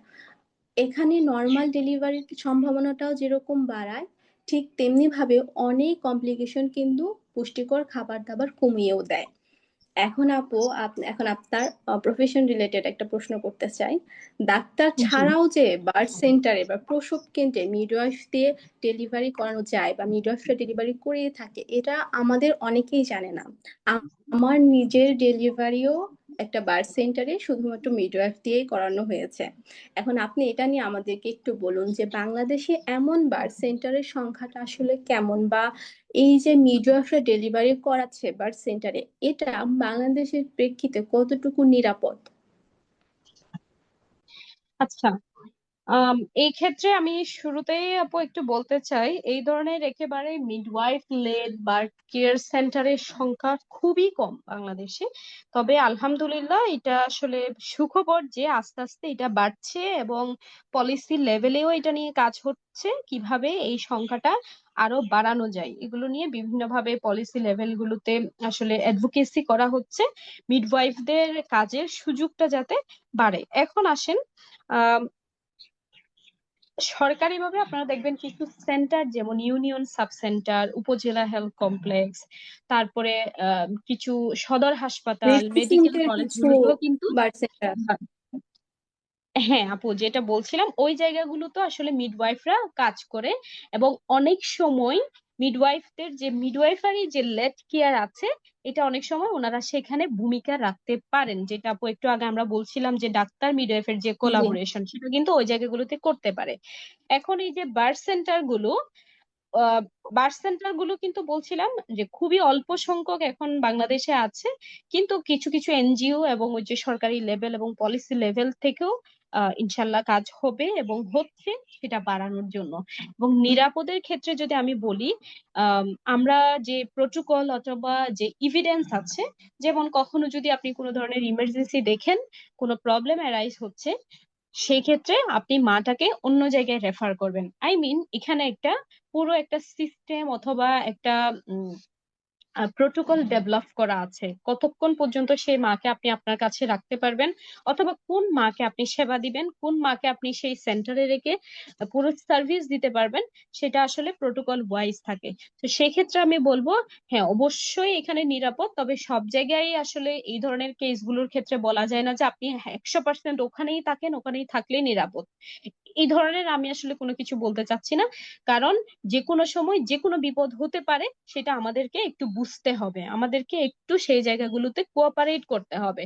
আমরা জাস্ট চড়াও হয়ে গেলাম কারো উপর, সেটা না করে এই জায়গাটুকুতে একজন মিডওয়াইফের কি ভূমিকা, তাকে যেন সেই কাজটা করতে দেয়া হয়। তবে হ্যাঁ, বার্থ সেন্টারে যে লো রিস্কের যে মাগুলো থাকে, যাদের আগে থেকে কোনো সিভিয়ার কোনো কমপ্লিকেশন, যেমন সিভিয়ার প্রি একলামশিয়া, তারপরে আগে হচ্ছে অবস্ট্রাকটেড লেবারের হিস্ট্রি আছে, এই ধরনের মায়েরা ছাড়া লো রিস্কে যে মায়েরা আছে তাদের ডেলিভারি অবশ্যই বার্থ সেন্টারে আমি বলবো একেবারে নিরাপদ। আলহামদুলিল্লাহ, এটা জেনে খুবই ভালো লাগলো যে বাংলাদেশে বার্থ সেন্টারের সংখ্যা বাড়ানোর দিকে এখন মনোযোগ দেওয়া হচ্ছে এবং পলিসি লেভেলে এটা নিয়ে কাজ হচ্ছে। এর পাশাপাশি লো রিস্ক প্রেগনেন্সিতে মায়েরা নিরাপদে বার্থ সেন্টার গুলোতে ডেলিভারি করাতে পারেন, যেখানে মিডওয়াইফরা ডেলিভারি করিয়ে থাকে। বিভিন্ন উন্নত দেশে কিন্তু এই ধরনের একটা সুবিধা আছে যে বার্থ সেন্টারের মিডওয়াইফদের সাথে হসপিটালের যে কোনো হসপিটালে যেখানে ইমার্জেন্সি মেডিকেল সার্ভিসটা দেওয়া সম্ভব, এমন হসপিটালের ডক্টরদের সাথে বা ইমার্জেন্সি সেন্টারের সাথে একটা সরাসরি নেটওয়ার্ক থাকে বা কানেকশন থাকে। যদি মিডওয়াইফরা মনে করে যে কোনো একটা ডেলিভারি এটা হচ্ছে কমপ্লিকেশনের দিকে যাচ্ছে, তখন তারা খুব দ্রুত সেই মাকে ওই হসপিটালের ইমার্জেন্সি ইউনিটে কিন্তু ট্রান্সফার বা রেফার করে দিতে পারেন। বাংলাদেশে যদি ডক্টর বা মিডওয়াইফরা এইভাবে কোলাবোরেশনে কাজ করে বা হসপিটালগুলো বার্থ সেন্টারের সাথে এভাবে কোলাবোরেশনে কাজ করে, তাহলে আমার মনে হয় যে আমাদের দেশে সিজারিয়ান ডেলিভারি যে মাত্রাতিরিক্ত হার, এটা অনেকটাই কমিয়ে আনা সম্ভব। আজকে আমাদের জি, আলোচনা মোটামুটি এই আমাদের পর্যন্তই হচ্ছে ছিল। এই মানে যেখানেই হুম। আপনার একটা, জি আপু যেটা বলছিলাম, এই ধরনের মিডওয়াইফারি লেড কেয়ার সেন্টার অথবা বার্থ সেন্টার যেখানেই আছে, সেই সেন্টারগুলোতে অলরেডি এই সিস্টেমটা ডেভেলপ করা আছে। কিন্তু আলটিমেট প্রবলেম হচ্ছে আমাদের দেশে আসলে সেই বার্থ সেন্টারই নাই অথবা খুবই কম, সেটাই। আদারওয়াইজ এই এই সিস্টেমটা ডেভেলপ করা আছে। কোনো মা যদি গিয়ে থাকেন অথবা কোথাও কোনো এই ধরনের ডেলিভারি সেন্টারে ডেলিভারি করাবেন বলে প্ল্যান করে থাকেন, তাহলে হ্যাঁ ইনশাল্লাহ আপনারা পারেন আর কি প্ল্যান করতে, ইনশাল্লাহ। মাশাল্লাহ, মাশাল্লাহ, আমার মনে হয় আজকে আমাদের আলোচনা থেকে আমাদের মায়েরা অনেক বেশি উপকৃত হয়েছেন। এখানে আমি শেষে একটা কথা বলতে চাই, সেটা হচ্ছে এখানে আমি একটা জিনিস স্বীকার করতে চাই। হ্যাঁ, আমি স্বীকার করতে চাই যে আমাদের দেশে সিজারিয়ান ডেলিভারিকে কেন্দ্র করে একটা ব্যবসা সিস্টেম গড়ে উঠেছে, যার কারণে ডাক্তারদের উপর থেকে অনেকেরই আস্থা উঠে গিয়েছে। কিন্তু এই কারণে যে আমরা সিজার বিষয়টাকে দোষারোপ করব এবং করে একটা প্রান্তিক অবস্থান নেব, এরকমটা যেন না হয়। আমাদের মায়েদের আসলে জ্ঞান অর্জন করতে হবে, যেন আমরা বুঝতে পারি যে কখন আমাকে সিজারিয়ান ডেলিভারি যেতে হবে এবং কোথায় যেতে হবে, কোন পর্যন্ত আমি নর্মাল ডেলিভারির জন্য চেষ্টা করে যেতে পারবো বা কোথায় গিয়ে আমি নর্মাল ডেলিভারির জন্য চেষ্টা করব, এবং কিভাবে আমাকে প্রিপারেশন নিতে হবে। শুধু সিজারিয়ান ডেলিভারির বিপক্ষে গিয়ে যে কোনো উপায়ে হোক নর্মাল ডেলিভারি করাতে হবে, এর মাঝে কিন্তু আসলে তেমন কোনো সার্থকতা নেই। আমাদের মূল সফলতা হচ্ছে আমরা একটি সুস্থ শিশু ও সুস্থ মা পাচ্ছি কিনা, আমরা এটা নিশ্চিত করতে পারছি কিনা। আমার মনে হয় যে ডেলিভারি প্রসেসটা কিভাবে হচ্ছে তার থেকেও বেশি গুরুত্বপূর্ণ একজন মা তার ডেলিভারি প্রসেসটা নিয়ে সন্তুষ্ট কিনা, সে তার প্রসবের সময় এম্পাওয়ার্ড ফিল করেছিলেন কিনা, বা সে তার প্রসব অভিজ্ঞতা নিয়ে সন্তুষ্ট কিনা। যদি আমরা সুস্থ মা এবং সুস্থ শিশু স্বাস্থ্য নিশ্চিত করতে পারি এবং একজন মাকে প্রসবের সময় এম্পাওয়ার্ড ফিল করাতে পারি, আমার মনে হয় যে সেটাই আমাদের জন্য সার্থকতা বা সফলতা। এখানে আরেকটি বিষয় আমি মেনশন করব, সেটা হচ্ছে এখন এপ্রিল মাস চলছে, এপ্রিল মাসকে সিজারিয়ান অ্যাওয়ারনেস মাস বলা হয়। আমরা চাই আমাদের মায়েরা অনেক বেশি নলেজেবল হয়ে উঠুক, যেন তারা এটা জানে যে কখন সিজারিয়ান প্রয়োজন এবং তারা তাদের নলেজ অনুযায়ী প্রিপারেশন নিতে পারে এবং ইনফর্ম ডিসিশন নিতে পারে, নিজেদের নলেজকে ওয়াইজলি ইমপ্লিমেন্টেশন করতে পারে। মাদার অ্যান্ড চাইল্ড কেয়ার বিডির ইউটিউব চ্যানেলে ডক্টর ফাতেমা ইয়াসমিন আপুর সিজারিয়ান অ্যাওয়ারনেস নিয়ে একটি পডকাস্ট আছে, আপনারা চাইলে আমাদের ইউটিউব চ্যানেল ভিজিট করতে পারেন। তাছাড়া মায়েদেরকে বার্থ এডুকেশনে এডুকেটেড করতে, তাদেরকে প্রিনাটাল বিভিন্ন বিষয়ে জ্ঞান দিতে, ডেলিভারি প্রসেস, লেবারের বিভিন্ন স্টেজ, আফটার ডেলিভারি নিজের care, mental care, physical care, newborn care, এইসব সব বিষয় মিলে আমাদের একটি প্রিনাটাল কোর্স চালু আছে। আমি সবসময় আমি এটা নিজের প্রেগনেন্সিতেও করেছি এবং আমি সব প্রেগনেন্ট মাকে এই কোর্সটা রেফার করি যে এটা তাদের জন্য একটা ব্লেসিং যে বাংলাদেশি মায়েদের জন্য এই ধরনের একটা ব্যবস্থা চালু হয়েছে এবং এটা কিন্তু আমি বলি যে ইনভেস্টমেন্ট। তার যে সন্তান আসছে, সন্তানের পেছনে একটা ইনভেস্টমেন্ট, এটা কোনোভাবে আমি কস্ট বলতে রাজি না। তো এই ছিল আমাদের আজকের আলোচনা। মিডওয়াইফ কানেক্ট আক্তার আব্বুকে অনেক অনেক ধন্যবাদ তার এত ব্যস্ততার মধ্য থেকে আমাদেরকে সময় দেওয়ার জন্য, আমাদের সাথে এত গুরুত্বপূর্ণ বিষয়গুলো নিয়ে আলোচনা করার জন্য। আজকে আমি আজকে আমাদের আলোচনা থেকে অনেকগুলা ভ্রান্ত ধারণা বা মিথ আমাদের মনে যেগুলো গেঁথে ছিল সেগুলো পরিষ্কার হয়ে গিয়েছে। আমরা একটা পরিষ্কার উত্তর পেয়েছি আমাদের ধারণাগুলার, বিশ্বাসগুলার, বা আমরা যে কনফিউশনে ভুগছিলাম আমরা মনে হয় সেখান থেকে অনেকটাই বেরিয়ে আসতে পেরেছি। আমি মায়েদেরকে সবসময় বলবো আপনারা বিভ্রান্ত হবেন না, আপনারা নিজে জানুন, নিজে রিসার্চ করুন, নিজে পড়ালেখা করুন, নিজের ডিসিশন নিজে নিন এবং অবশ্যই নিজের ফ্যামিলির কেউ এইসব বিষয় জানতে সাহায্য করুন, তাদেরকেও বোঝান যেন তারা আপনাকে সাপোর্ট করে, আপনি এম্পাওয়ার্ড ফিল করেন এবং সবসময় একটা ইনফর্ম ডিসিশন নেন। অনেক অনেক ধন্যবাদ কানেক্ট আক্তার আপু। আমরা আমাদের আলোচনা এখানেই শেষ করতে চাচ্ছি। আপনি কি শেষ মুহূর্তে আমাদের মায়েদের উদ্দেশ্যে কিছু বলতে চান? থ্যাংক ইউ আপু ফর দ্য অপরচুনিটি। আমি আসলে মায়েদেরকে বেশি বেশি রিচ করতে ভালোবাসি, ভালো লাগে এই ধরনের কনফিউশন গুলো দূর করতে যদি কোনোভাবে একটু ভূমিকা রাখতে পারি। দিন শেষে আসলে আমার একটাই কথা, সেটা হচ্ছে আমি সেফ আছি কিনা, আমার বাচ্চাটা সেফলি হলো কিনা, আমি ফাইনাল একটা এক্সপিরিয়েন্স, ভালো একটা এক্সপিরিয়েন্স পেলাম কিনা, সন্তুষ্ট কিনা আমি, আমার হচ্ছে আমি সম্মান বোধ করেছি কিনা, এম্পাওয়ার্ড ফিল করেছি কিনা, সেটা খুবই ইম্পর্টেন্ট। সো এই যে এই কারণে আসলে আমাদের সবাইকে একসাথে এগিয়ে আসতে হবে ইনশাল্লাহ। একদিন এই সিস্টেম গুলো নিয়ে আমাদের আর কথা বলতে হবে না, এই ব্যাপারগুলো নিয়ে। তো আমি বলবো সুস্থ থাকুন, ভালো থাকুন, জানতে হবে অনেক বেশি, সবাইকে জানাইতে হবে। আপনাদের সকলকে অসংখ্য ধন্যবাদ। ইনশাল্লাহ আবার কোনো না কোনো সময় কথা হবে। আপনাকে অনেক আসসালামু ধন্যবাদ আলাইকুম আপু। সবাইকে। ওয়ালাইকুম আসসালাম। আপনাকে অনেক ধন্যবাদ আপু। আজকে আমাদের আলোচনা এখানেই শেষ করছি। আশা করি আপনারা মাদার অ্যান্ড চাইল্ড কেয়ার বিটির সাথেই থাকবেন। সুবহানাকা আল্লাহুম্মা ওয়া বিহামদিকা আশহাদু আন লা ইলাহা ইল্লা আনতা আস্তাগফিরুকা ওয়া আতুবু ইলাইক। আসসালামু আলাইকুম ওয়া রাহমাতুল্লাহি ওয়া বারাকাতুহু। আউযু বিল্লাহি মিনাশ শাইতানির রাজিম। বিসমিল্লাহির রহমানির রহিম। রব্বি ইশরাহ লি সাদরি ওয়াইসির লি আমরি ওয়াহলুল উকদাতাম মিন লিসানি ইয়াফকাহু কওলি। আসসালামু আলাইকুম ওয়া রাহমাতুল্লাহি ওয়া বারাকাতুহু। রুদ্রময়ী স্কুলের sisters concern mother and child care বিডির পক্ষ থেকে আজকের আয়োজিত পডকাস্টে আপনাদের সবাইকে ওয়েলকাম করছি আমি রেজওয়ানা রাজ্জাক। আমি একজন সার্টিফাইড চাইল্ড বার্থ এডুকেটর এবং দোলা। আজকে আমাদের আলোচনার বিষয়বস্তু হচ্ছে সিজারিয়ান ডেলিভারি মিথ বনাম বাস্তবতা। আমাদের সাথে অতিথি হিসেবে আছেন মিডওয়াইফ কানেতা আক্তার আপু। আপু ব্রাক বিশ্ববিদ্যালয় থেকে ডিপ্লোমা ইন মিডওয়াইফারি এবং খুলনা বিশ্ববিদ্যালয় থেকে BSc in midwifery post basis সম্পন্ন করেছেন। আন্তর্জাতিকভাবে স্বীকৃত আইসিএমস এক্সিকিউটিভ লিডারশিপ প্রোগ্রামের একজন ফেলো এবং বাংলাদেশে একজন নিবন্ধিত মিডওয়াইফ।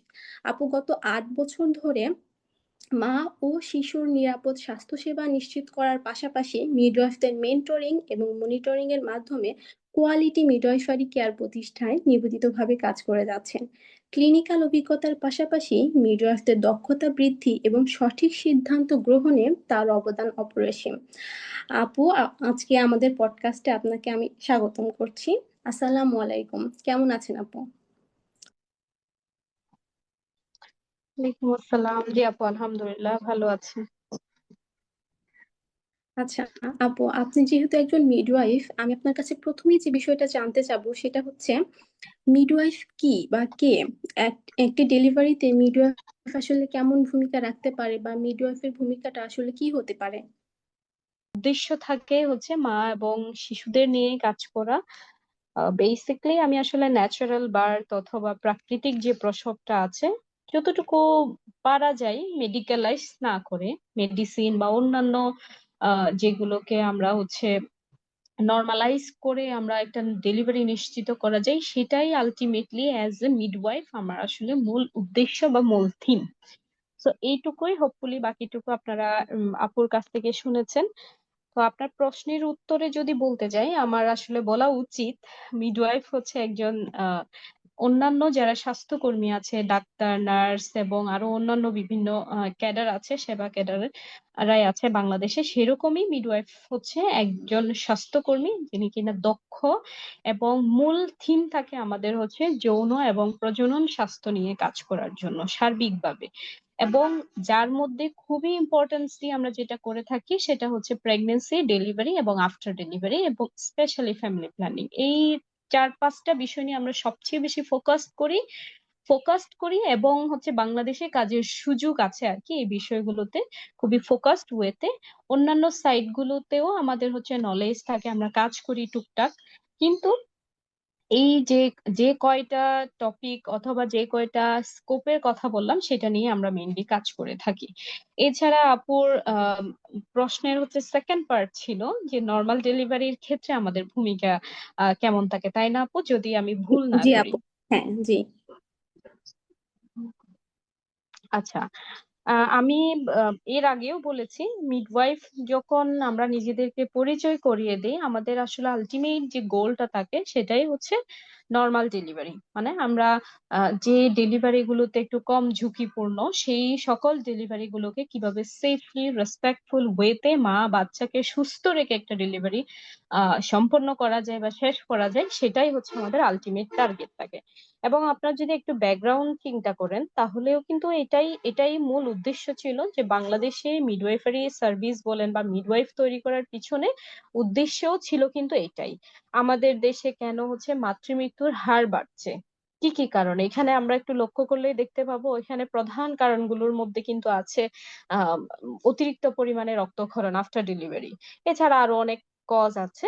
তো ওভারঅল আমি বলবো মিডওয়াইফরাই সম্পূর্ণ মানে যতটুকু পারা যায় তাদের জ্ঞান দক্ষতা সবকিছু মিলিয়ে চেষ্টা করে থাকে একটা সেফলি নর্মাল ডেলিভারি করানোর জন্য, যেখানে আমরা ওই যে বললাম ন্যাচারাল বার্থটাকে আমরা আসলে এম্পাওয়ার করে থাকি, প্রায়োরিটি দিয়ে থাকি সবচেয়ে বেশি। এছাড়া এই যে লেবারটাকে সুস্থভাবে সম্পন্ন করার জন্য ডেলিভারির মাধ্যম দিয়ে একটা সুস্থ মা এবং মাকে সুস্থ রেখে বাচ্চাটা একটা সুস্থ বাচ্চা উপহার দেওয়ার মাধ্যমে, তো যেখানে আমাদের আসলে এফোর্ট থাকে যে কন্টিনিউয়াসলি একজন মাকে যেন আমরা পুরো লেবারের সময়টুকু আমরা সাপোর্ট দিই, কোনো যদি প্রবলেম হয় সেটা যেন আগে থেকে আমরা ডিটেক্ট করতে পারি, এবং কোনো কমপ্লিকেশন হচ্ছে কিনা সেটার যে লক্ষণগুলো থাকে সেটার দিকে আমরা খেয়াল রাখি। এছাড়া যদি দেখা যাচ্ছে সেই কমপ্লিকেশন বা অন্যান্য যে প্রবলেম অ্যারাইজ করছে সেটা যদি আমার কাছে অথবা যে মিডওয়াইফ যে ফেসিলিটিতে তার ডেলিভারিটা করাচ্ছে মায়ের, সেখানে যদি অ্যাভেইলেবল না থাকে, সেটা পর্যাপ্ত হাতে সময় নিয়ে যার কাছে রেফার করে দেওয়া উচিত অথবা যেখানে রেফার করে দেওয়া উচিত সেখানে রেফার করবে। সো ডেফিনেটলি আমি বলবো একটা নর্মাল ডেলিভারি পুরোটা পরিচালনা বলেন অথবা সম্পন্ন করার ক্ষেত্রে একজন মিডওয়াইফ অ্যাক্টিভলি ভূমিকা পালন করে, তার তার পড়াশোনার সমস্ত থিওরি বলেন দক্ষতা বলেন সবকিছু অ্যাপ্লাই করে। জি আপু। মাশাআল্লাহ আপু, আশা করি আমাদের অডিয়েন্সদের মিডওয়াইফ কি এবং নর্মাল ডেলিভারিতে মিডওয়াইফদের ভূমিকাটা কেমন সেই বিষয়টা ক্লিয়ার হয়েছে। এখন আপু আমি আপনার কাছে পরবর্তীতে আরেকটা বিষয় জানতে চাবো, সেটা হচ্ছে একজন জি। মিডওয়াইফ হিসেবে আপনারা কখন একজন মাকে সিজারিয়ান ডেলিভারির জন্য রেফার করেন? আচ্ছা, আপু মিডওয়াইফ হিসেবে আমরা শুরুতেই বললাম আমরা কিন্তু মূলত লো রিস্ক যে মায়েরা থাকে তাদের নিয়েই কাজ করি। এবং এটা আরো একটা বিষয় বড় ফ্যাক্ট এখানে, সেটা হচ্ছে আমি একজন মিডওয়াইফ হিসেবে আমি কোথায় কাজ করছি। আমি কি একটা একেবারে প্রাইমারি সেন্টার যেখানে কোনো রকমে আমার জাস্ট এমবিডিটা মানে নর্মাল ডেলিভারিটা করানোর মতো ফেসিলিটিস আছে, সেই ধরনের ফেসিলিটিতে কাজ করছি কিনা। আহ দ্বিতীয়ত হচ্ছে আমি নাকি আরেকটু একটু ভালো বা আরেকটু কম্প্রিহেন্সিভ একটা সেন্টারে আছি, যেখানে কিনা হয়তো বা সেই মায়ের ধরেন একটু ব্যথার পরিমাণ কম, আমার কাছে হচ্ছে আমার একই সেন্টারে আমার ডাক্তার আছেন, ওনার সাথে কনসাল্ট করে আমরা নাকি একটু হচ্ছে ব্যথার ওষুধ বলেন বা যেটাকে আমরা লেবার ইন্ডাকশন বলি, আগমেন্টেশন বলে থাকি, এটা করতে পারবো, ওই ধরনের ফেসিলিটিটা আছি কাজ করছি কিনা। তো সেটা ফ্যাক্ট। আবার এখন আপনারা দেখবেন ইভেন দো মেডিকেল কলেজ গুলোতেও কিন্তু মিডওয়াইফরা কাজ করছে। তো জি। দ্য ফ্যাক্ট ইজ এখন মিডওয়াইফ কোন জায়গায় কাজ করছে, তো সেখানে তার যে নলেজ আছে সেটা অ্যাপ্লাই করার পসিবিলিটিস কতটুকু আছে, সেটা একটা বড় ফ্যাক্ট, এটা আসলে বিশদ আলোচনার ব্যাপার। তবে স্পেসিফিক্যালি আমি বলবো, যেমন ধরতে পারেন একটা জায়গায় মিডওয়াইফ দেখতে পাচ্ছে যে সাডেন ফিটাল ডিস্ট্রেস হচ্ছে, এটা বিভিন্ন কারণে হতে পারে। এখন ফিটাল ডিস্ট্রেস যে হচ্ছে সেটা তার হাতে ম্যানেজেবল কিনা, মানে আই মিন যেমন ধরেন আমরা ফিটাল ডিস্ট্রেস হলে আমাদের একটা ম্যানেজমেন্টের মধ্যে আমরা কি বলি, আমরা হচ্ছে যদি এটা ভেরি নিয়ার টু ডেলিভারি, একেবারে ডেলিভারির কাছাকাছি সময় হয়ে যায়, সেই ক্ষেত্রে আমরা হচ্ছে বিভিন্ন মেথড অ্যাপ্লাই করে আমরা চেষ্টা করব ওই ডেলিভারিটা দ্রুত সম্পন্ন করে ফেলার। আর যদি দেখছি না এই ডেলিভারি সম্পন্ন হইতে হতে আমাদের আরো 3 থেকে 4 ঘন্টা সময় লাগতে পারে, তাহলে ওই সময়টুকু আমি মাকে আমার কাছে রেখে কিন্তু কোনো প্রশ্নই আসে না যে তাকে ঝুঁকিতে ফেলবো আরো বেশি। তাহলে ওই সময়টাকে সে মাটাকে ডেফিনেটলি একজন মিডওয়াইফ রেফার করবে, যেখানে হয়তো সিজারিয়ানের ব্যবস্থা আছে, যাতে করে দ্রুত সিজার করে বাচ্চা মা দুজনকেই সেভ করা যায় এবং সুস্থভাবে রাখা যায়। So that's the factor. এবং স্পেসিফিক আরো কিছু পয়েন্টের ক্ষেত্রে যদি আমি বলি, যেমন এই যে বললাম ফিটাল ডিস্ট্রেস, এছাড়া ধরেন অতিরিক্ত রক্তক্ষরণ হচ্ছে মায়ের, যার কিনা একটা কম্প্রিহেন্সিভ ম্যানেজমেন্ট থাকে, হতে পারে তাকে হয়তো অপারেশনের দিকে যেতে পারে। তো এই ফ্যাক্ট গুলোর উপর ডিপেন্ড করে আসলে একজন মিডওয়াইফ মাকে রেফার করে থাকে। এছাড়া যেমন আমরা জানি প্রি একলামশিয়া, সিভিয়ার প্রি একলামশিয়া, তারপরে হচ্ছে মেল প্রেজেন্টেশন যদি থেকে থাকে, মানে বাচ্চা যদি একেবারে উল্টা থাকে যেটা কিনা ডেলিভারি করানো পসিবল না। তো এই ফ্যাক্টর গুলোর ক্ষেত্রে মানে এই সময়গুলোতে আমরা সাধারণত মায়েদেরকে রেফার করে থাকি আর কি।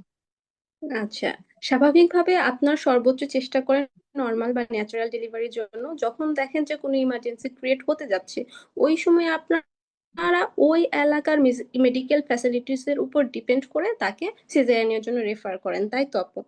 জি জি, এক্স্যাক্টলি। আচ্ছা, ঠিক আছে। এখন আপু খুব একটা স্পর্শকাতর প্রশ্ন করতে চাই। সেটা হচ্ছে, সিজার জি জি। হয়ে সিজার হওয়া মানে কি পঙ্গু হয়ে যাওয়া? বা এই জিনিসটা আপনি কিভাবে অ্যাড্রেস করবেন আপনার পড়াশোনা বা অভিজ্ঞতা থেকে?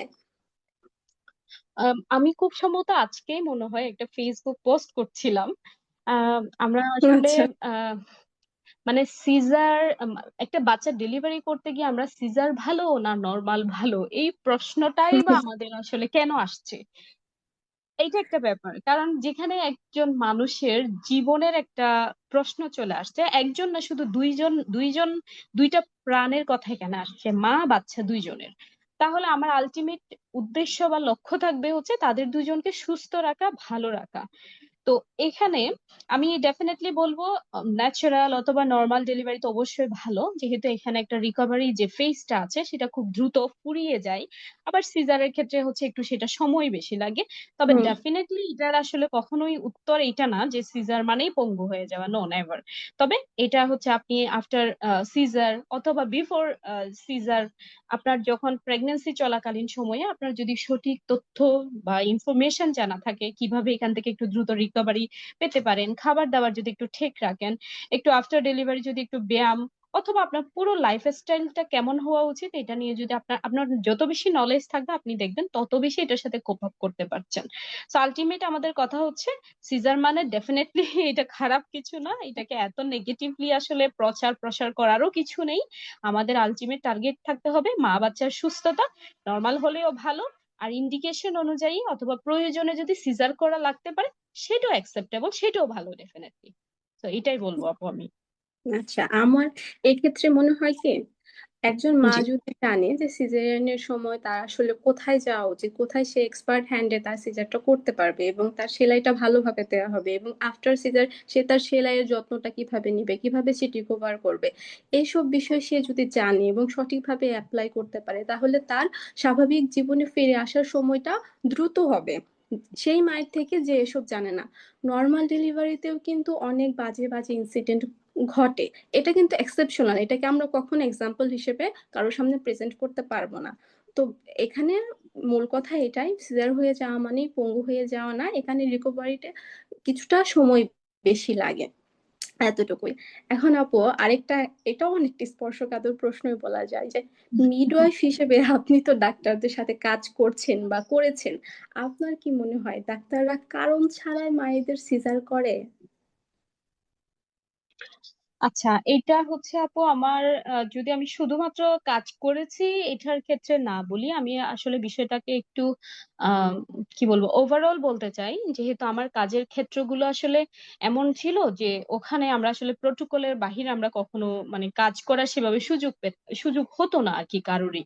তো সেই আচ্ছা। জন্য বলবো মানে খুবই কি বলা যায় একটা মানে প্রমাণ ভিত্তিক একটা জায়গাতে কাজ করতাম, তো এই জন্য আমি আসলে এই প্রশ্নটা স্পেসিফিক আমার কাজের জায়গা থেকে দিতে চাচ্ছি না।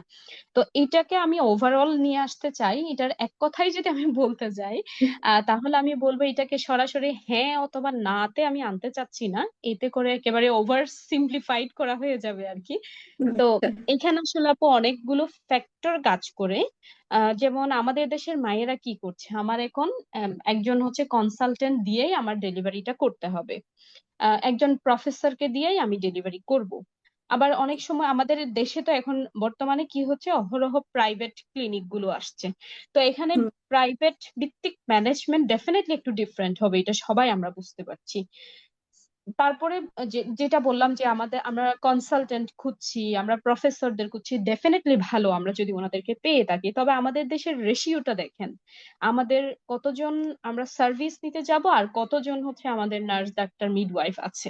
তো এই রেশিওটা যদি আমরা করতে যাই তাহলে ডেফিনেটলি আমাদের দেশে যারা প্রফেসর আছেন, যারা কনসালটেন্ট আছেন, ওনারা কিন্তু মাকে ওয়ান টু ওয়ান কেয়ার একেবারেই পাশে বসে থেকে যেভাবে হচ্ছে আমরা আশা করছি, মানে আমরা হ্যাঁ, নিজেরা সম্ভব সেবা না। পাওয়ার জন্য, হুম। সেটা আসলে কখনোই পসিবল না। সো দ্য ফ্যাক্ট ইজ আমি মনে করি আসলে আমাদের এই প্রশ্নটা মানে এক লাইনে শেষ করে দেওয়া উচিত না। আবার এটার একটু এক্সপ্লানেশনে গেলে আমি বলবো ডেফিনেটলি আমাদের আসলে ওয়ান টু ওয়ান কেয়ার আমি কোথায় পাবো সেদিকে যেতে হবে। সেকেন্ডলি আমরা আসলে প্রাইভেট ভিত্তিক আহ, মানে ম্যানেজমেন্টের এই জায়গাগুলো থেকে একটু মনে হয় বের হয়ে আসতে হবে, অথবা জবাবদিহিতার যে জায়গাগুলো আছে সেখানে আর একটু স্ট্রং হইতে হবে। তারপরে মানে ক্লিনিক্যাল কিছু ইনভেস্টিগেশনের ব্যাপার থাকে, সেটাও হুম। যদি আরেকটু স্ট্রং করা যায়। যেমন ধরেন একটা এলাকায় একটা মা মারা যাচ্ছে, সে হয়তো কোন একটা ক্লিনিকে মারা গেল, অথবা কোন একজন আহ কারো আন্ডারে মারা গেল। এখন আমি জানি না আসলে এটা কতটুকু পরিমাণ ওনারা জবাবদিহিতার আন্ডারে আসছে, যার যার কাছে মাটা সেবা নিয়েছিল সেটা কিন্তু আমাদের দেশে এখনো পর্যন্ত আমি আমার জানা মতে সেভাবে স্টাবলিশড না। তো না। এই সিস্টেম গুলো যতদিন পর্যন্ত আসলে স্ট্রং হবে না ততদিন আমরা আসলে এটা বলতে পারবো না যে মানে সিজারের বিষয়টা আসলে প্রয়োজন, মানে প্রয়োজনীয়তা অনুযায়ী হচ্ছে আর কি। আবার ডিরেক্টলি অপ্রয়োজনীয় সিজার হচ্ছে আমরা সেটাও বলতে পারবো না। তো এখানে আসলে অনেকগুলো বিষয় আপু আসলে কাজ করে। তো সেটার জন্য আমি বলবো আপনি একটু আগে যেটা বলেছিলেন এর হুম। প্রিভিয়াস কোয়েশ্চেনের ক্ষেত্রে আমাদের আসলে একটু হুম। একটু নিজেদের উপর একটু স্টাডি করা উচিত। আমি হুম। কোথায় কার কাছে গিয়ে ডেলিভারি করাবো, আমি কেমন চাচ্ছি, আমি আলটিমেট একটা কেমন এক্সপিরিয়েন্স নিতে চাচ্ছি। তো সেটা একটা বড় ব্যাপার আর কি। এবং এখানে আলটিমেট একটা বিষয় চলেই আসে যে আম, মানে লেট কেয়ার সেন্টার যেগুলো বলে থাকে আর কি, মানে ধরে হতে পারে সেটা বার্থ সেন্টার অথবা মিডওয়াইফ লেট কেয়ার সেন্টার, এই ধরনের যখন সেন্টার গুলো আসবে, মানে লো রিস্কের যে মা গুলো থাকবে ওনারা হচ্ছে লেট কেয়ার সেন্টারে চলে গেলো যেখানে ওয়ান টু ওয়ান কেয়ার পেলো। আর হচ্ছে যারা হাই রিস্কের মায়েরা আছে ওনারা কনসালটেন্ট আছে, প্রফেসর লেভেলের আছেন, অথবা আরো অনেক হায়ার যে ফেসিলিটিস গুলো আছেন সেখানে ওনারা গেল। তো এই সিস্টেম গুলো যতদিন পর্যন্ত আসলে মিক্সড আপ থাকবে ততদিন আমরা এগুলোর এই প্রশ্নগুলোর আসলে আপু সঠিক উত্তর পাওয়া আসলে খুবই কঠিন আমি মনে করি। জি। আচ্ছা। দুটি আসলে আমি যে এখন যে দুটো প্রশ্ন করলাম এগুলার আসলে এক কথায় উত্তর হয় না। এগুলা অনেক এক্সপ্লেনেশনের দাবি রাখে। আশা করি জি। আপনারা যারা শুনছেন তারা বিষয়টা ধরতে পেরেছেন। এখন আপু আরেকটা বিষয় জি। জানতে চাই, সেটা হচ্ছে যে সম্প্রতি বাংলাদেশের সিজারিয়ানের রেট আশঙ্কাজনকভাবে বৃদ্ধি পেয়েছে। এর পেছনে জি। অনেক কারণ আছে। আপনি কি কি কারণ আছে বলে মনে করেন যে এইসব কারণে আমাদের দেশে সিজারিয়ানের হারটা এত বেশি অন্যান্য দেশের তুলনায়? আমরা যদি আশেপাশের দেশের সাথে আমাদের কম্পেয়ার করি সেক্ষেত্রে কিন্তু আমাদের রেটটা তুলনামূলক অনেক বেশি, এটা কেন? এটার আপু আজকের মনে হচ্ছে যে আজকের সেশনটা মানে কি বলবো, খুবই কঠিন মনে হচ্ছে আর কি আমার কাছে।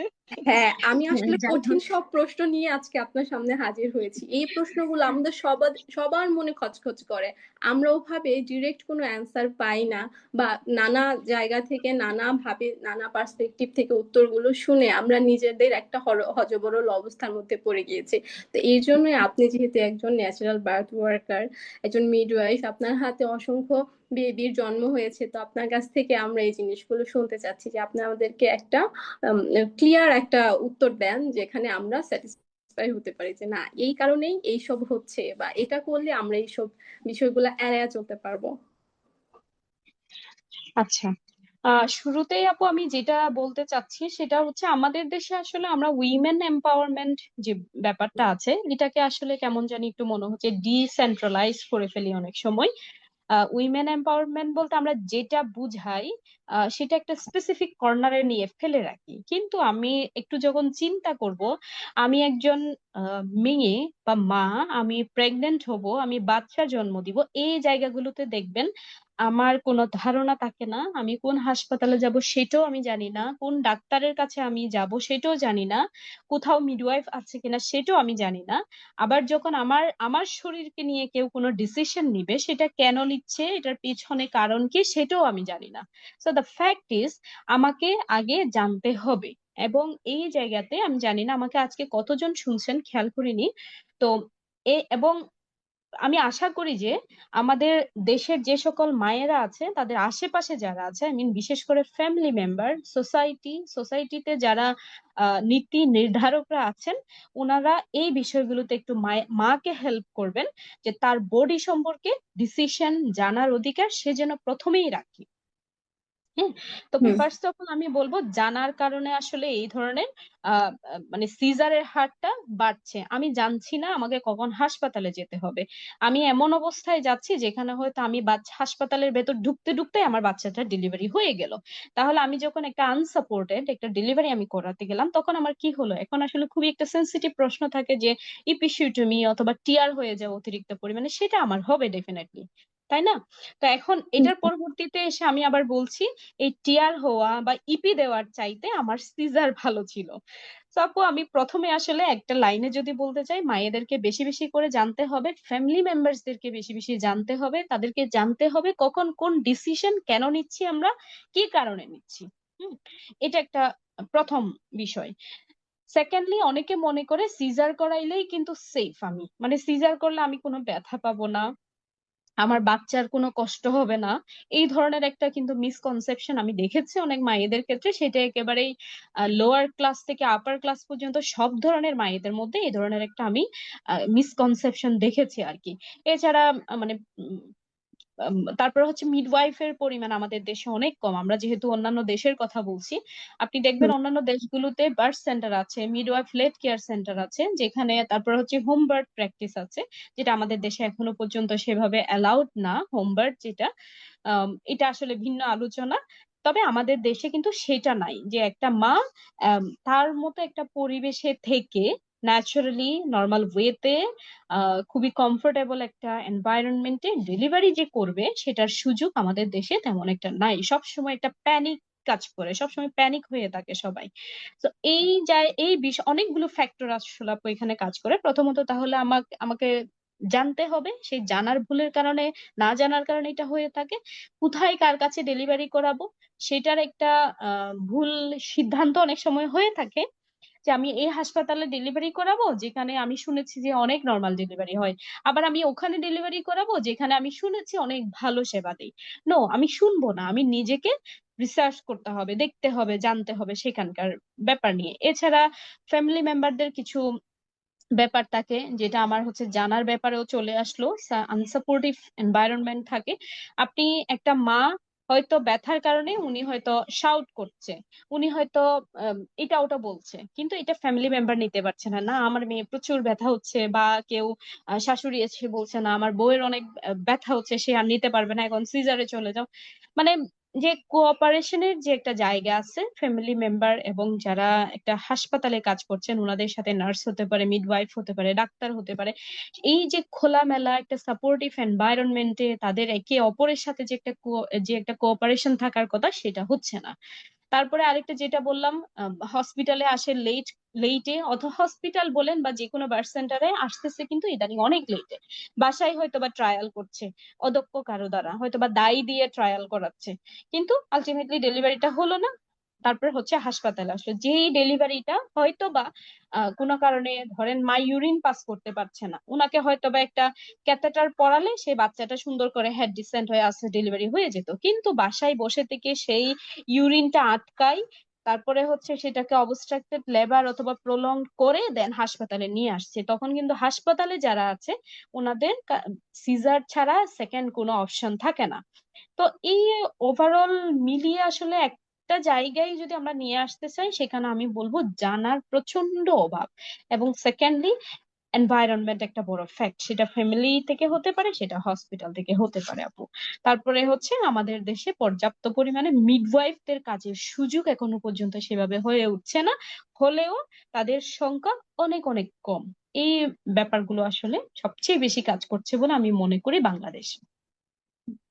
আমি ওই বিষয়টার সাথে একমত যে আমরা মায়েরা যদি জানি যে আমাকে কিভাবে নর্মাল বা ন্যাচারাল প্রসেসে লেবারটা আগাতে হবে, কখন আমি হাসপাতালে যাব, আমি কোন প্রোভাইডার দিয়ে আমার ডেলিভারিটা করাবো, বা কোথায় আমি কোন সময় যাব, এই বিষয়গুলো যদি আমরা জানি, এবং আমরা কিন্তু ডেলিভারির আগে আমাদের প্রেগনেন্সির পুরো 9 মাস সময় পাই। এই সময়টা কিন্তু আল্লাহ আমাদেরকে দিয়েছেন প্রিপারেশন ফেজ হিসাবে। আমরা এই সময়টাতে নিজেদেরকে প্রিপেয়ার করব, মেন্টালি, ফিজিক্যালি এবং ইনফরমেন্টালি। আমরা দেখবো আমরা যে এরিয়াতে আছি ওই এরিয়াতে কোথায় আমি গেলে সর্বোচ্চ সেবাটা পাবো, আমি যেভাবে চাচ্ছি সেভাবে আমি সেবাটা পাবো। আমি এই রিসার্চটা করে আমি আমার বার্থ প্লেস সিলেক্ট করে দেন আমি সেখানে যাব, এবং একটা প্ল্যান্ড ওয়েতে যাব। এটা আমি সবসময়ই বলি যে আমাদের যখন একটা প্ল্যান থাকবে তখন দেখা যাবে যে আমাদের অ্যাকচুয়াল ঘটনার কিছু কিছু আমাদের প্ল্যান ওয়াইজ হচ্ছে না। কিন্তু আমার যদি কোনো প্ল্যানই না থাকে, আমার যদি কোনো প্রিপারেশনই না থাকে, তাহলে যেটাই হবে সেটাই কিন্তু আমার প্ল্যানের বাইরে, কোনো কিছুই আমার কোনো নিয়ন্ত্রণে থাকবে না। তো বাংলাদেশে সিজারিয়ান রেটের এই যে এত আধিক্য, এর অন্যতম একটা কারণ হচ্ছে মায়েদের না জানা, তাদের সাপোর্টিভ পরিবেশের অভাব, সেটা হোক তার ফ্যামিলি থেকে, হোক হসপিটাল থেকে, বা সে যে পরিবেশে প্রসব করছে সেখান থেকে। এইসব বিষয় মিলিয়ে তাছাড়া আরো কিছু বিষয় আছে, এটাই কিন্তু একমাত্র বিষয় না এখানে। সিজারিয়ান রেটের আরো অনেক কিছু বিষয় আছে, ওগুলো এই আলোচনায় উঠে আসছে না, তবে এখানে আছে, এটা আমি স্বীকার করছি। তো এখন আপু আরেকটা, এখন আমি সমাধানের দিকে আসলে যেতে চাই, যে সিজারিয়ানের হার তো আমাদের দেশে এত বেশি, এই রেটটা কমাতে আমাদের মায়েরা বা ডাক্তাররা কে নিজেদের জায়গা থেকে আসলে কি করতে পারে যেন এই হারটা কমে আসে? আচ্ছা, মায়েদের জন্য তো আপু বারবার আসলে আসছেই। মায়েদেরকে জানতে হবে হুম। অনেক বেশি এবং মায়েদেরকে সাপোর্ট করতে হবে ফ্যামিলি মেম্বার। আমি যদি আমার ব্যক্তিগত এক্সপিরিয়েন্স বলি, আমার প্রেগনেন্সি, ডেলিভারি, মানে everything decision was on me, আমার উপর ছিল। হ্যাঁ, আমি মিডওয়াইফ ছিলাম, বাট স্টিল আমার কাছে কিন্তু অনেকের অনেক ধরনের ইনফরমেশন আসছিল। তো সেটা আমার পর্যন্ত না পৌঁছাইতে আমার আশেপাশের যারা, মানে আমার খুব ক্লোজ যারা আছেন, ওনারা কিন্তু আমাকে হেল্প করেছেন। হতে পারে যে আমার হয়তো শ্বশুর বাড়ির আরেকজন, পাশের কোন একজন মহিলা এসে বলছে যে ওর তো এখন এটা করা উচিত, কিন্তু আমার যিনি ইনলস, আমার আমার ঘরে যিনি আছে, উনি এই ইনফরমেশনটা উনার থ্রুতে ওই জায়গাতে স্টপ করে রেখেছেন, আমার কাছ পর্যন্ত নিয়ে আসেননি। তো এই যে ফ্যামিলির একটা সাপোর্ট, এটা আমি মনে করি ইটস এ ব্লেসিংস একজন মায়ের জন্য সব সময়। সেটা প্রেগনেন্সির সময় হতে পারে, ডেলিভারি, আফটার ডেলিভারি, সব সময়, বিশেষ করে ডেলিভারির পরের প্রথম 6 মাস পর্যন্ত খুবই ইম্পর্টেন্ট। তো এই জায়গাতে তাহলে প্রথমত নিজেকে জানতে হবে, পড়াশোনা করতে হবে, এবং আপনাদের তো আছেই প্রিন্যাটাল কোর্স, আমি জি। মনে করি আসলে এটা আরো বেশি স্প্রেড হওয়া উচিত মায়েদের জন্য। তো জানতে হবে, ফ্যামিলি সাপোর্ট নিতে হবে, এবং ফ্যামিলিকেও সেই জায়গাগুলোতে আসলে এগিয়ে আসতে হবে। থার্ড ওয়ান হচ্ছে, আমি হাসপাতাল, ওই যে নির্ধারণের যে ব্যাপারটা আছে, আমি কোথায় নির্ধারণ করছি, কার কাছে করছি, এটা একটা বড় ব্যাপার।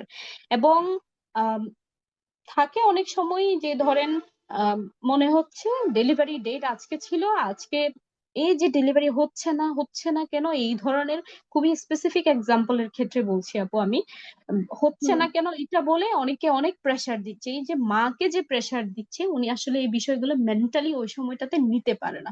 তো আলটিমেট আপনাকে জানতে হবে আপনি কখন ওইটা প্রেসার হিসেবে নিবেন, কখন আসলে এই জিনিসটা আসলে আপনি জানার মাধ্যমে সেটাকে হচ্ছে মানে কি বলা যায় ইম্পর্টেন্স দিবেন না। এটা এটা খুবই ইম্পর্টেন্ট। স্পেসিফিক কোন ক্ষেত্রে আপনি কার কোন কথাটা কোন গাইডলাইনটা আপনি মানবেন, এটা খুবই ইম্পর্টেন্ট। সেকেন্ডলি আমাদের জন্য বলি এখন, আমাদেরকে আসলে এভিডেন্স বেসড প্র্যাকটিস করতে হবে।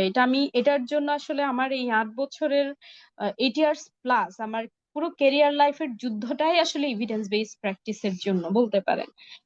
তো এটা আমাদেরকে ডেফিনেটলি অনুসরণ করতে হবে। সেটা আমরা যেই হই না কেন, মিডওয়াইফ, নার্স, ডাক্তার প্রত্যেককেই, এবং মিডওয়াইফ লেট কেয়ার সেন্টার বাড়াতে হবে বাংলাদেশে।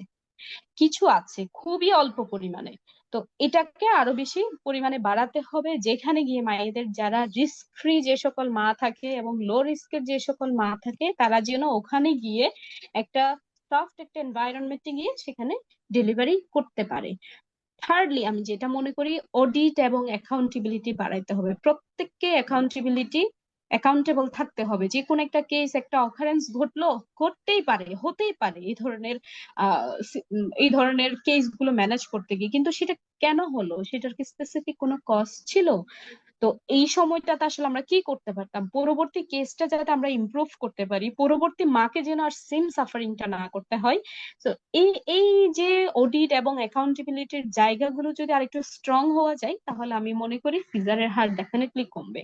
তারপরে অপ্রয়োজনীয় যে ইন্টারভেনশন গুলো হয়, এই যে অপ্রয়োজনীয় ইন্টারভেনশনের কথা বললাম, এটা আসলে শুধুমাত্র নার্স ডাক্তারের পক্ষ থেকে আসে না, এটা অনেক সময় ফ্যামিলি মেম্বারদের পক্ষ থেকে আসে। আমার লাইফে মানে আমার মানে প্র্যাকটিস করতে গিয়ে আর কি, আমি অনেকবার এমন হয়েছে যে ওনাদের জাস্ট স্যাটিসফ্যাকশনের জন্য মানে নর্মাল একটা স্যালাইন, হয়তোবা ওনার একটু ডিহাইড্রেশন আছে, তো হয়তোবা একটা স্যালাইন আমরা দিচ্ছি, কিন্তু ওখানে ওনাদেরকে হুম বলছে হ্যাঁ আমরা এটাই হচ্ছে ওনার জন্য ব্যথার স্যালাইন, এইভাবে বলে তার ফ্যামিলি মেম্বার্সদেরকে আমাদের অনেক সময় বুঝাইতে হয়েছে।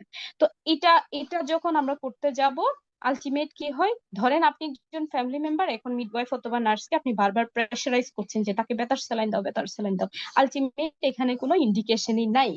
তো এখন আমাদের দেশের সিস্টেম, আপনি এই যে অহরহ নিউজ পড়তেছেন, এই গিয়ে নার্সদেরকে পিটানো শুরু করে দিচ্ছে, মিডওয়াইফদের গায়ে হাত তুলছে, ডাক্তারদের গায়ে হাত তুলছে। তো দেখেন আসলে আমরা খুবই একটা কি বলবো ইনসিকিউরড একটা এনভায়রনমেন্টে পড়ে গেছি আর কি, ওভারঅল সবাই। তো এই হুম জায়গাগুলোতে আমি মনে করি প্রত্যেককে আমাদেরকে এগিয়ে আসতে হবে এই সিস্টেম গুলোকে ব্রেক করার জন্য। তো এটাই আপু, আমি এটাই বলবো। এবং ওভারঅল ওভারঅল আমাদের আসলে হেলথ সিস্টেমটা তো জানেনই, একটু একটু বিপর্যস্ত অবস্থায় আসলে আমরা আছি। তো নতুন সরকারের মাধ্যমে আমরা তো দেখতে পাচ্ছি এখন আসলে একটু জোরালো ভাবে সবকিছু ঠিকঠাক করার জন্য ওনারা আসলে কাজ করছেন। তো আমরা খুবই হোপফুল এই জায়গাগুলো স্ট্রংলি আমরা আসলে পাবো আর কি, ইনশাল্লাহ উইদিন ভেরি ফিউ ইয়ার্স। আমরাও আশাবাদী। আমার ওইখানে মনে হয় যে আমাদের যারা কেয়ার প্রোভাইডার জি আছে, আপু। মেডিকেল কেয়ার প্রোভাইডাররা, তারা আসলে নিজেদের সর্বোচ্চটা দিয়ে কাজ করার অনেক ক্ষেত্রে সাহস পান না। তারা যে রিস্ক নিয়ে বা নিজেদের দায়িত্ব নিয়ে একজন মায়ের জন্য অপেক্ষা করবেন বা আরেকটু বেশি সময় দেখবেন, ওখানে যদি কিছু একটা হয়, সেই মায়ের ফ্যামিলি কিন্তু ওই প্রোভাইডারকে ছেড়ে কথা বলবে না। গায়ে হাত তোলা থেকে শুরু করে বাকি যা যা করা যায়, এরকম অনেক ঘটনাই কিন্তু আমরা দেখি। তাছাড়া তাদের আসলে পর্যাপ্ত আমাদের কেয়ার প্রোভাইডার নেই, তাদের সময়ের স্বল্পতা আছে, রোগীর আধিক্য অনেক বেশি, যার কারণে তাদের সময়টা আসলে ওভাবে ডিস্ট্রিবিউট করতে হয়। একজনের পেছনে নর্মাল ডেলিভারিটার কিন্তু সময়ের কোনো লিমিটেশন কেউ দিতে পারবে না যে এত ঘন্টা সময় লাগবে বা এত সময়ের মধ্যে হয়ে যাবে, এরকম যেহেতু কোনো নিশ্চয়তা নেই, সেক্ষেত্রে ডক্টর বা প্রোভাইডার যারা আছে তারা অনেক সময় সিজারিয়ানের দিকে ঝুঁকে পড়েন, কারণ এটা অনেকটা শিডিউলড, এটা সুন্দর করে স্কেডিউল করে এটাকে টাইম ম্যানেজ করে এই জিনিসটা করা যায়। এই কারণে আমার মনে হয় যে অনেকেই সময় স্বল্পতা বা নিজেদের ব্যস্ততা বিভিন্ন কারণে এই দিকে ঝুঁকে পড়েন। আপু, আপনি যদি এখানে আরেকটা বিষয় একটু অ্যাড করতেন যে ডাক্তারেরা নিজেদের জায়গা থেকে আসলে কি কি করতে পারে সিজারিয়ানের হারটা কমিয়ে আনতে।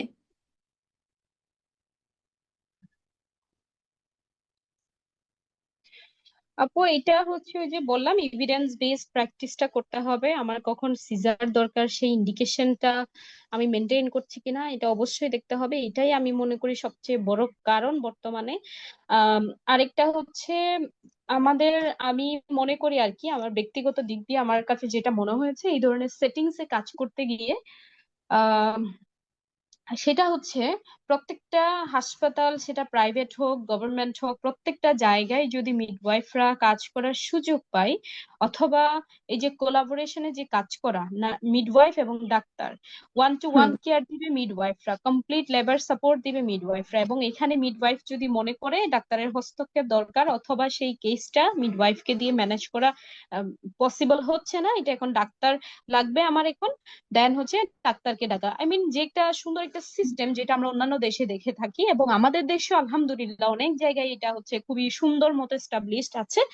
তো এই এই এই বিষয়টাকে যদি একটু এনহেন্স করা যায় সারা দেশ জুড়ে, আমার মনে হয় খুবই ভালো হবে সেটা।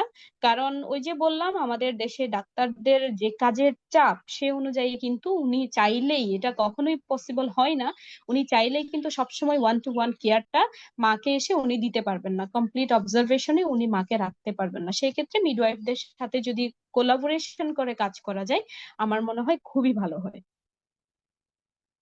হ্যাঁ, এটা আমার মনে হয় যেটা খুবই ভালো হয়, কারণ ডেলিভারি, নর্মাল ডেলিভারি এটা মিডওয়াইফের কাজ। যখন কোনো ইমার্জেন্সি অ্যারাইজ হবে তখনই ডক্টর আসবেন, বা ডক্টর তখনই হস্তক্ষেপ করবেন। এবং সেই ডক্টররা কিন্তু ইমার্জেন্সি সিচুয়েশন হ্যান্ডেল করার জন্য ট্রেন্ড। তো তারা ইমার্জেন্সি হ্যান্ডেল করবেন এবং নর্মাল যে প্রসেসটা আছে সেটা মিডওয়াইফদের উপর ছেড়ে দিবেন, তাদেরকে তাদের এক্সপার্টিস অনুযায়ী কাজ করার একটা জায়গা তৈরি করে দেবেন। এখন আপু একটু প্রিপারেশন ফেজের দিকে আসতে চাই, যে আপনারা তো অ্যান্টিনাটাল কাউন্সিলিং এ মায়েদেরকে করান। এখন জি জি আপু। অ্যান্টিনাটাল কাউন্সিলিং এ কি আপনারা প্রেগনেন্সিতে বিশ্রামের যে উপকারিতা এটা নিয়ে কিছু বলেন? বা এটা বিশ্রাম কি নর্মাল ডেলিভারির সম্ভাবনার হার কমাতে বা বাড়াতে পারে? আম, আপু যদি আমি ভুল না করি প্রশ্নটা ছিল হচ্ছে মিডওয়াইফ হিসেবে ইন্টিনেটাল কাউন্সেলিং এ অ্যান্টিনাটাল কি বিশ্রামের কাউন্সিলিং এ কথা বলে থাকে কিনা, হ্যাঁ, অথবা? বলে থাকেন কিনা? জি আপু একটু কাইন্ডলি যদি আরেকবার রিপিট করতেন আপু, সরি। আচ্ছা, মিডওয়াইফ হিসেবে অ্যান্টিনাটাল কাউন্সিলিং এ মায়েদের প্রেগনেন্সিতে বিশ্রামের উপকারিতা নিয়ে কি কিছু বলেন?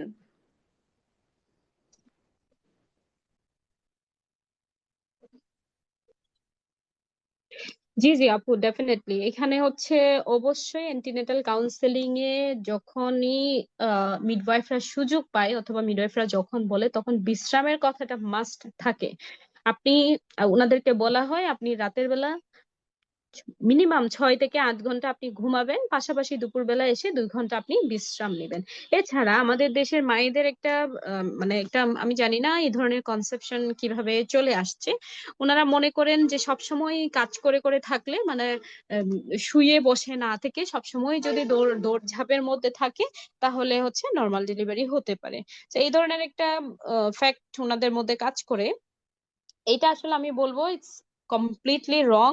আপনার শরীর কি চাচ্ছে, আপনি কতটুকু ক্যারি করতে পারছেন, এটা খুবই ইম্পর্টেন্ট। তবে হ্যাঁ, রেগুলার কিছু কাজকর্ম থাকে যেটাতে আসলে আপনার বডির উপর কোনো প্রেসার পড়ছে না, আপনার স্বাভাবিক যে বিশ্রামের প্রয়োজনীয়তা আছে সেটাকে হ্যাম্পার করছে না, এটার পরে এসে আপনি চাইলে কাজ করতে পারেন। তবে ডেফিনেটলি এটা কোনো ধরনের হেভি লিফটিং না, অনেক ভারী কাজ বা অনেক লম্বা সময় ধরে কাজ, এইগুলো থেকে আপনারা কাইন্ডলি বিরত থাকবেন। তবে হ্যাঁ আপু এইটুকু আমি এশিওর করতে পারি, মিডওয়াইফরা মায়েদেরকে যখন কাউন্সেলিং করেন তখন ওনারা এই টপিকটা অবশ্যই নিয়ে আসেন।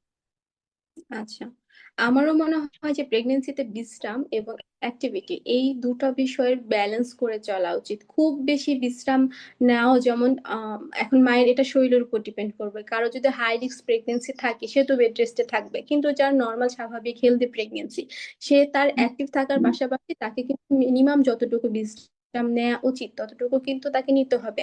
রাতে সাধারণত 8 থেকে 9 ঘন্টার একটা ঘুম এবং দিনে 2 ঘন্টার ঘুম বা বিশ্রাম, এটা কিন্তু একটা হেলদি প্রেগনেন্সি মেনটেন করার জন্য খুবই গুরুত্বপূর্ণ। তাছাড়া রিসার্চে কিন্তু এটাও উঠে এসেছে যে বিশ্রাম, যেসব মায়েদের বিশ্রামের ঘাটতি থাকে তাদের প্রিটার্ম ডেলিভারি, লো ওয়েট বার্থ বা বাচ্চা কম ওজনের বাচ্চা জন্ম জন্ম হওয়া, এই ধরনের বিভিন্ন কমপ্লিকেশন কিন্তু অ্যারাইজ হয় যদি মায়ের বিশ্রামের ঘাটতি থাকে। এখন আপু আরেকটা বিষয় জানতে চাই, এটা হ্যাঁ আপু, স্পেশালি এই ক্ষেত্রে আরো কিছু ব্যাপার থাকে, যেমন আমরা তো জানি এই যে লেবার শুরু হওয়া থেকে ডেলিভারি পর্যন্ত এই সময়টাতে কিন্তু মায়ের প্রচুর এনার্জি লস হয়, এবং হ্যাঁ। ওই সময় গিয়ে অনেক মায়েরা থাকেন খেতে পারেন না। যেমন অনেকে থাকেন যে একটু কোনো ধরনের এনার্জি ফুডে একটু বাইট দিতে পারেন, অনেকে পারেন না, কিন্তু সেটা ওই সময়টার জন্যেও হলেও কিন্তু খুবই ইম্পর্ট্যান্ট আপনি নিজেকে কতটুকু এনার্জাইজড রাখছেন, নিজে কতটুকু স্ট্রং আছেন, সেটা খুবই ইম্পর্টেন্ট। সো আমাদের ওই যে বললাম যেটা ব্যালেন্স, যে যতটুকু বিশ্রাম নেওয়া দরকার, যতটুকু আমি কাজ করতে পারবো, সেটার আসলে কোনোটাকেই এখানে হ্যাম্পার করা উচিত না। দুইটার মধ্যে একটা ব্যালেন্স রেখে সুন্দর সুস্থ একটা প্রেগনেন্সি কন্টিনিউ করা উচিত। জি আপু, থ্যাংক ইউ। দোলা হিসেবে কিন্তু আমরা আমাদের ক্লায়েন্টকে বলে থাকি লেবারের সময়টা তো যেন তিনি পর্যাপ্ত পরিমাণে বিশ্রাম নেন। লেবারের সময় জি অ্যাক্টিভ, কিন্তু এর পাশাপাশি কিন্তু বিশ্রামটাও নিতে হবে, কারণ বিশ্রাম আপনার শক্তি সঞ্চয় করতে সাহায্য করবে। পুশিং স্টেজে বিশেষ করে মায়েদের অনেক বেশি শক্তির প্রয়োজন হয়।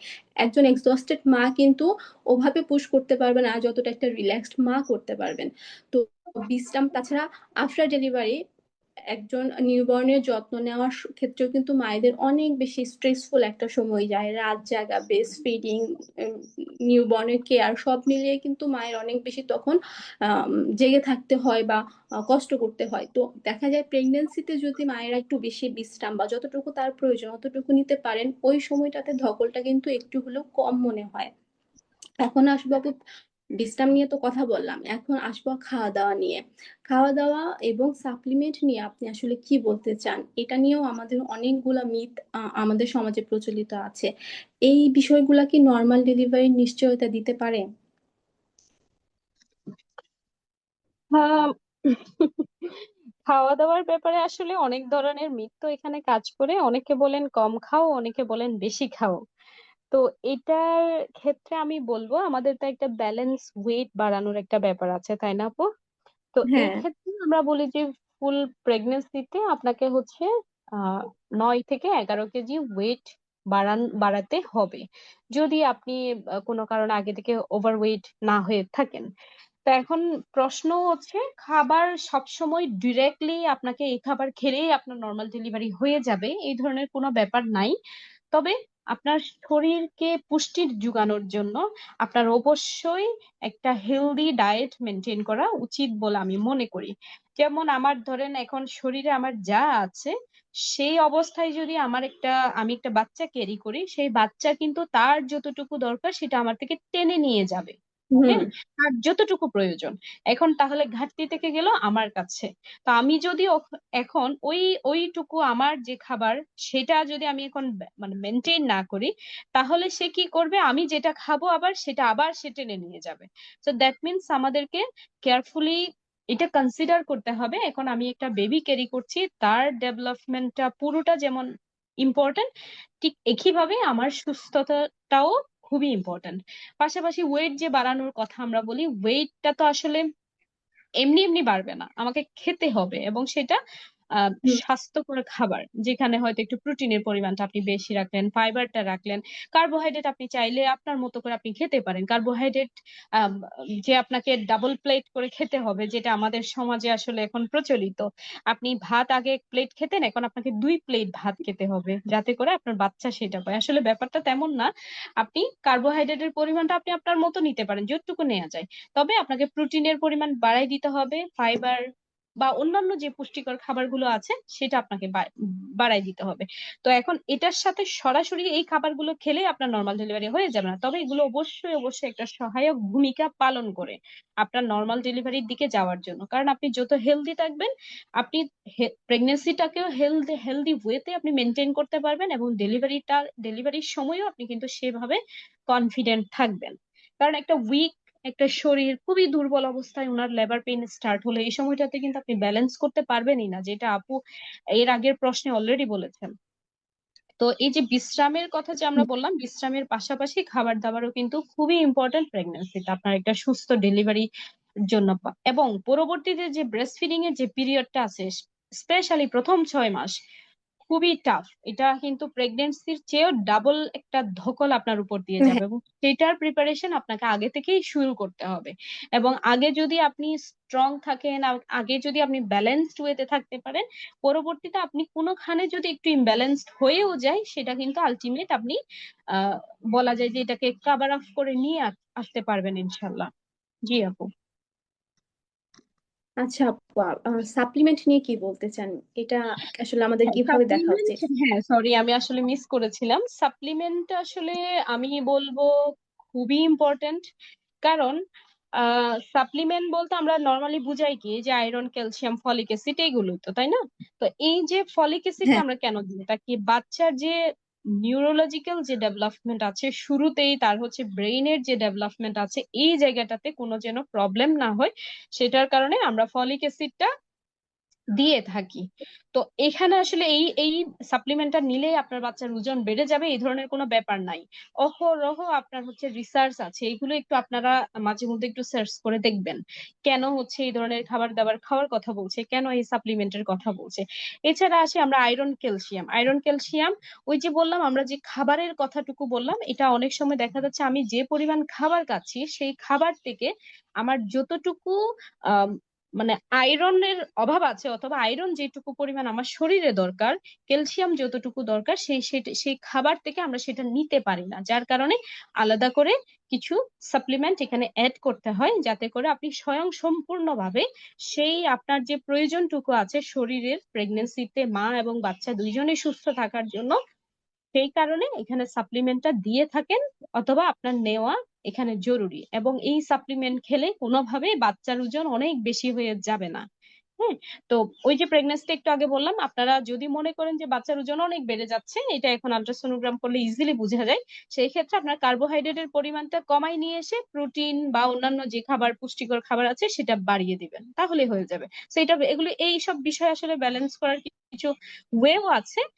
আই বিলিভ যে এগুলো নিয়ে কখনো যদি সময় হয় আপু, আমরা আরেকটা হুম। ডিসকাশন করতে পারি, অথবা প্লিজ। আপনাদের যে প্রিন্যাটাল যে কোর্স আছে সেখানে ডেফিনেটলি আমি বিলিভ করি এখানে আপনারা অলরেডি এগুলো নিয়ে হ্যাঁ, এক্সপ্লেন প্লিজ। করে থাকেন। জি। যে ফুড অ্যান্ড তো নিউট্রিশন নিয়ে আমাদের এটা, প্রিনাটাল জি বিস্তারিত জানানো হয়। জি। তো এটাই আসলে মায়েরা যারা শুনছেন, এটাই ওভারঅল বিষয়। খাবার অথবা সাপ্লিমেন্ট কোনোটাই আপনার ডেলিভারিতে মানে বাধাগ্রস্ত করে না, আবার হচ্ছে আপনার ডেলিভারিটাকে সরাসরি নর্মালি করে দিবে এই ধরনের ভূমিকা রাখে না। তবে হ্যাঁ, একটা সুস্থ প্রেগনেন্সি, ডেলিভারি এবং আফটার ডেলিভারি মেনটেন করার জন্য খাবার এবং সাপ্লিমেন্টটা খুবই ইম্পর্টেন্ট, এটাই বলবো। মানে কোনোটা সরাসরি ভূমিকা রাখে না, তবে ওই যে বলে না, বাইপাস হয়ে এটা কিন্তু ভূমিকা রাখে আলটিমেটলি। জি আপু। হেলদি প্রেগনেন্সি মেনটেনে কিন্তু খাবার দাবার খাওয়াটা, পুষ্টিকর খাবার দাবার পর্যাপ্ত পরিমাণে খাওয়াটা কিন্তু খুবই গুরুত্বপূর্ণ। কারণ এমন অনেক কমপ্লিকেশন আছে যেগুলো শুধুমাত্র হেলদি খেয়ে অনেক সময় প্রিভেন্ট করা যায়। যেমন অসময়ে পানি ভাঙা, বা আমরা যেটাকে প্রিম্যাচিওর রাপচার অফ মেমব্রেনটা বলে থাকি, যে অসময়ে বা সময়ের আগে যে পানি ভেঙে যাওয়া, এর কিন্তু অন্যতম একটা কারণ হচ্ছে কোনো মায়ের শরীরে যদি প্রোটিনের ঘাটতি থাকে, তার কিন্তু এই ঝুঁকিটা তৈরি হয়। তো একজন মা যদি প্রতিদিন কমপক্ষে 60 বা 80 গ্রাম প্রোটিন শরীরে ইনটেক করেন, তাহলে কিন্তু তার এই সম্ভাবনাটা অনেক কমে যায়। এখানে নর্মাল ডেলিভারির সম্ভাবনাটাও যেরকম বাড়ায়, ঠিক তেমনি ভাবে অনেক কমপ্লিকেশন কিন্তু পুষ্টিকর খাবার দাবার কমিয়েও দেয়। এখন আপু, এখন আপনার প্রফেশন রিলেটেড একটা প্রশ্ন করতে চাই। ডাক্তার জি। ছাড়াও যে বার্থ সেন্টারে বা প্রসব কেন্দ্রে মিডওয়াইফ দিয়ে ডেলিভারি করানো যায়, বা মিডওয়াইফরা ডেলিভারি করিয়ে থাকে, এটা আমাদের অনেকেই জানে না। আমার নিজের ডেলিভারিও একটা বার্থ সেন্টারে শুধুমাত্র মিডওয়াইফ দিয়েই করানো হয়েছে। এখন আপনি এটা নিয়ে আমাদেরকে একটু বলুন যে বাংলাদেশে এমন বার্থ সেন্টারের সংখ্যাটা আসলে কেমন, বা এই যে মিডওয়াইফরা ডেলিভারি করাচ্ছে বার্থ সেন্টারে, এটা বাংলাদেশের প্রেক্ষিতে কতটুকু নিরাপদ? আচ্ছা, এই ক্ষেত্রে আমি শুরুতেই আপু একটু বলতে চাই, এই ধরনের একেবারে মিডওয়াইফ লেড বার্থ কেয়ার সেন্টারের সংখ্যা খুবই কম বাংলাদেশে। তবে আলহামদুলিল্লাহ, এটা আসলে সুখবর যে আস্তে আস্তে এটা বাড়ছে, এবং পলিসি লেভেলেও এটা নিয়ে কাজ হচ্ছে কিভাবে এই সংখ্যাটা আরো বাড়ানো যায়, এগুলো নিয়ে বিভিন্নভাবে পলিসি লেভেলগুলোতে আসলে অ্যাডভোকেসি করা হচ্ছে মিডওয়াইফদের কাজের সুযোগটা যাতে বাড়ে। এখন আসেন, আহ সরকারিভাবে আপনারা দেখবেন কিছু সেন্টার যেমন ইউনিয়ন সাব সেন্টার, উপজেলা হেলথ কমপ্লেক্স, তারপরে কিছু সদর হাসপাতাল, মেডিকেল রিসেন্টের কিছু কলেজগুলোতেও কিন্তু বার্থ সেন্টার।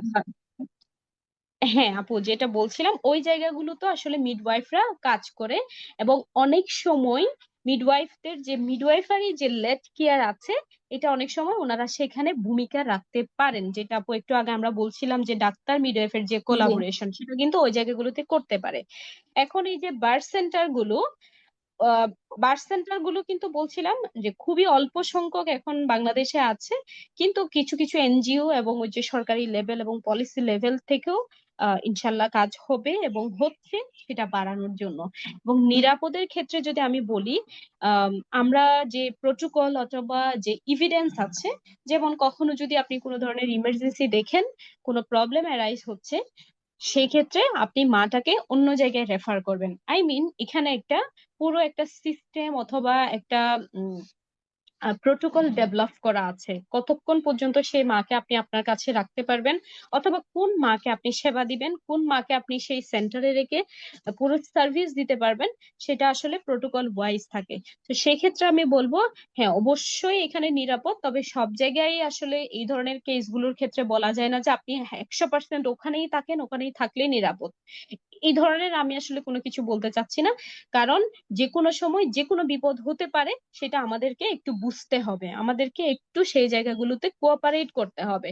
আমরা জাস্ট চড়াও হয়ে গেলাম কারো উপর, সেটা না করে এই জায়গাটুকুতে একজন মিডওয়াইফের কি ভূমিকা, তাকে যেন সেই কাজটা করতে দেয়া হয়। তবে হ্যাঁ, বার্থ সেন্টারে যে লো রিস্কের যে মাগুলো থাকে, যাদের আগে থেকে কোনো সিভিয়ার কোনো কমপ্লিকেশন, যেমন সিভিয়ার প্রি একলামশিয়া, তারপরে আগে হচ্ছে অবস্ট্রাকটেড লেবারের হিস্ট্রি আছে, এই ধরনের মায়েরা ছাড়া লো রিস্কে যে মায়েরা আছে, তাদের ডেলিভারি অবশ্যই বার্থ সেন্টারে আমি বলবো একেবারে নিরাপদ। আলহামদুলিল্লাহ, এটা জেনে খুবই ভালো লাগলো যে বাংলাদেশে বার্থ সেন্টারের সংখ্যা বাড়ানোর দিকে এখন মনোযোগ দেওয়া হচ্ছে এবং পলিসি লেভেলে এটা নিয়ে কাজ হচ্ছে। এর পাশাপাশি লো রিস্ক প্রেগনেন্সিতে মায়েরা নিরাপদে বার্থ সেন্টার গুলোতে ডেলিভারি করাতে পারেন, যেখানে মিডওয়াইফরা ডেলিভারি করিয়ে থাকে। বিভিন্ন উন্নত দেশে কিন্তু এই ধরনের একটা সুবিধা আছে যে বার্থ সেন্টারের মিডওয়াইফদের সাথে হসপিটালের যে কোনো হসপিটালে যেখানে ইমার্জেন্সি মেডিকেল সার্ভিসটা দেওয়া সম্ভব, এমন হসপিটালের ডক্টরদের সাথে বা ইমার্জেন্সি সেন্টারের সাথে একটা সরাসরি নেটওয়ার্ক থাকে বা কানেকশন থাকে। যদি মিডওয়াইফরা মনে করে যে কোনো একটা ডেলিভারি এটা হচ্ছে কমপ্লিকেশনের দিকে যাচ্ছে, তখন তারা খুব দ্রুত সেই মাকে ওই হসপিটালের ইমার্জেন্সি ইউনিটে কিন্তু ট্রান্সফার বা রেফার করে দিতে পারেন। বাংলাদেশে যদি ডক্টর বা মিডওয়াইফরা এইভাবে কোলাবোরেশনে কাজ করে বা হসপিটালগুলো বার্থ সেন্টারের সাথে এভাবে কোলাবোরেশনে কাজ করে, তাহলে আমার মনে হয় যে আমাদের দেশে সিজারিয়ান ডেলিভারি যে মাত্রাতিক্ত হার, এটা অনেকটাই কমিয়ে আনা সম্ভব। আজকে আমাদের জি আলোচনা আপু, মোটামুটি এই আমাদের পর্যন্তই হচ্ছে ছিল। এই মানে যেখানে হুম। আপনার একটা, জি আপু যেটা বলছিলাম, এই ধরনের মিডওয়াইফারি লেট কেয়ার সেন্টার অথবা বার্থ সেন্টার যেখানেই আছে, সেই সেন্টার গুলোতে অলরেডি এই সিস্টেমটা ডেভেলপ করা আছে, কিন্তু আলটিমেট প্রবলেম হচ্ছে আমাদের দেশে আসলে সেই বার্থ সেন্টারই নাই অথবা খুবই কম, সেটাই। আদারওয়াইজ এই সিস্টেমটা ডেভেলপ করা আছে। কোনো মা যদি গিয়ে থাকেন অথবা কোথাও কোনো এই ধরনের ডেলিভারি সেন্টারে ডেলিভারি করাবেন বলে প্ল্যান করে থাকেন, তাহলে হ্যাঁ ইনশাল্লাহ আপনারা পারেন আর কি প্ল্যান করতে, ইনশাল্লাহ। মাশাল্লাহ, মাশাল্লাহ, আমার মনে হয় আজকে আমাদের আলোচনা থেকে আমাদের মায়েরা অনেক বেশি উপকৃত হয়েছেন। এখানে আমি শেষে একটা কথা বলতে চাই, সেটা হচ্ছে এখানে আমি একটা জিনিস স্বীকার করতে চাই। হ্যাঁ, আমি স্বীকার করতে চাই যে আমাদের দেশে সিজারিয়ান ডেলিভারিকে কেন্দ্র করে একটা ব্যবসা সিস্টেম গড়ে উঠেছে, যার কারণে ডাক্তারদের উপর থেকে অনেকেরই আস্থা উঠে গিয়েছে। কিন্তু এই কারণে যে আমরা সিজার বিষয়টাকে দোষারোপ করব এবং করে একটা প্রান্তিক অবস্থান নেব, এরকমটা যেন না হয়। আমাদের মায়েদের আসলে জ্ঞান অর্জন করতে হবে, যেন আমরা বুঝতে পারি যে কখন আমাকে সিজারিয়ান ডেলিভারি যেতে হবে এবং কোথায় যেতে হবে, কোন পর্যন্ত আমি নর্মাল ডেলিভারির জন্য চেষ্টা করে যেতে পারবো বা কোথায় গিয়ে আমি নর্মাল ডেলিভারির জন্য চেষ্টা করব, এবং কিভাবে আমাকে প্রিপারেশন নিতে হবে। শুধু সিজারিয়ান ডেলিভারির বিপক্ষে গিয়ে যে কোনো উপায়ে হোক নর্মাল ডেলিভারি করাতে হবে, এর মাঝে কিন্তু আসলে তেমন কোনো সার্থকতা নেই। আমাদের মূল সফলতা হচ্ছে আমরা একটি সুস্থ শিশু ও সুস্থ মা পাচ্ছি কিনা, আমরা এটা নিশ্চিত করতে পারছি কিনা। আমার মনে হয় যে ডেলিভারি প্রসেসটা কিভাবে হচ্ছে তার থেকেও বেশি গুরুত্বপূর্ণ একজন মা তার ডেলিভারি প্রসেস নিয়ে সন্তুষ্ট কিনা, সে তার প্রসবের সময় এম্পাওয়ার্ড ফিল করেছিলেন কিনা, বা সে তার প্রসব অভিজ্ঞতা নিয়ে সন্তুষ্ট কিনা। যদি আমরা সুস্থ মা এবং সুস্থ শিশু স্বাস্থ্য নিশ্চিত করতে পারি এবং একজন মাকে প্রসবের সময় এম্পাওয়ার্ড ফিল করাতে পারি, আমার মনে হয় যে সেটাই আমাদের জন্য সার্থকতা বা সফলতা। এখানে আরেকটি বিষয় আমি মেনশন করব, সেটা হচ্ছে এখন এপ্রিল মাস চলছে, এপ্রিল মাসকে সিজারিয়ান অ্যাওয়ারনেস মাস বলা হয়। আমরা চাই আমাদের মায়েরা অনেক বেশি নলেজেবল হয়ে উঠুক, যেন তারা এটা জানে যে কখন সিজারিয়ান প্রয়োজন, এবং তারা তাদের নলেজ অনুযায়ী প্রিপারেশন নিতে পারে এবং ইনফর্ম ডিসিশন নিতে পারে, নিজেদের নলেজকে ওয়াইজলি ইমপ্লিমেন্টেশন করতে পারে। মাদার অ্যান্ড চাইল্ড কেয়ার বিডির ইউটিউব চ্যানেলে ডক্টর ফাতেমা ইয়াসমিন আপুর সিজারিয়ান অ্যাওয়ারনেস নিয়ে একটি পডকাস্ট আছে, আপনারা চাইলে আমাদের ইউটিউব চ্যানেল ভিজিট করতে পারেন। তাছাড়া মায়েদেরকে বার্থ এডুকেশনে এডুকেটেড করতে, তাদেরকে প্রিনাটাল বিভিন্ন বিষয়ে জ্ঞান দিতে, ডেলিভারি প্রসেস, লেবারের বিভিন্ন স্টেজ, আফটার ডেলিভারি নিজের care, mental care, physical care, newborn care, এইসব সব বিষয় মিলিয়ে আমাদের একটি প্রিনাটাল কোর্স চালু আছে। আমি সবসময় আমি এটা নিজের প্রেগনেন্সিতেও করেছি এবং আমি সব প্রেগনেন্ট মাকে এই কোর্সটা রেফার করি, যে এটা তাদের জন্য একটা ব্লেসিং যে বাংলাদেশি মায়েদের জন্য এই ধরনের একটা ব্যবস্থা চালু হয়েছে। এবং এটা কিন্তু আমি বলি যে ইনভেস্টমেন্ট, তার যে সন্তান আসছে, সন্তানের পেছনে একটা ইনভেস্টমেন্ট, এটা কোনোভাবেই আমি কস্ট বলতে রাজি না। তো এই ছিল আমাদের আজকের আলোচনা। মিডওয়াইফ কানেক্ট আক্তার আব্বুকে অনেক অনেক ধন্যবাদ, তার এত ব্যস্ততার মধ্য থেকে আমাদেরকে সময় দেওয়ার জন্য, আমাদের সাথে এত গুরুত্বপূর্ণ বিষয়গুলো নিয়ে আলোচনা করার জন্য। আজকে আমি আজকে আমাদের আলোচনা থেকে অনেকগুলা ভ্রান্ত ধারণা বা মিথ আমাদের মনে যেগুলো গেঁথে ছিল সেগুলো পরিষ্কার হয়ে গিয়েছে। আমরা একটা পরিষ্কার উত্তর পেয়েছি আমাদের ধারণাগুলার, বিশ্বাসগুলার, বা আমরা যে কনফিউশনে ভুগছিলাম, আমরা মনে হয় সেখান থেকে অনেকটাই বেরিয়ে আসতে পেরেছি। আমি মায়েদেরকে সবসময় বলবো, আপনারা বিভ্রান্ত হবেন না, আপনারা নিজে জানুন, নিজে রিসার্চ করুন, নিজে পড়ালেখা করুন, নিজের ডিসিশন নিজে নিন, এবং অবশ্যই নিজের ফ্যামিলির কেউ এইসব বিষয় জানতে সাহায্য করুন, তাদেরকেও বোঝান যেন তারা আপনাকে সাপোর্ট করে, আপনি এম্পাওয়ার্ড ফিল করেন এবং সবসময় একটা ইনফর্ম ডিসিশন নেন। অনেক অনেক ধন্যবাদ কানেক্ট আক্তার আপু, আমরা আমাদের আলোচনা এখানেই শেষ করতে চাচ্ছি। আপনি কি শেষ মুহূর্তে আমাদের মায়েদের উদ্দেশ্যে কিছু বলতে চান?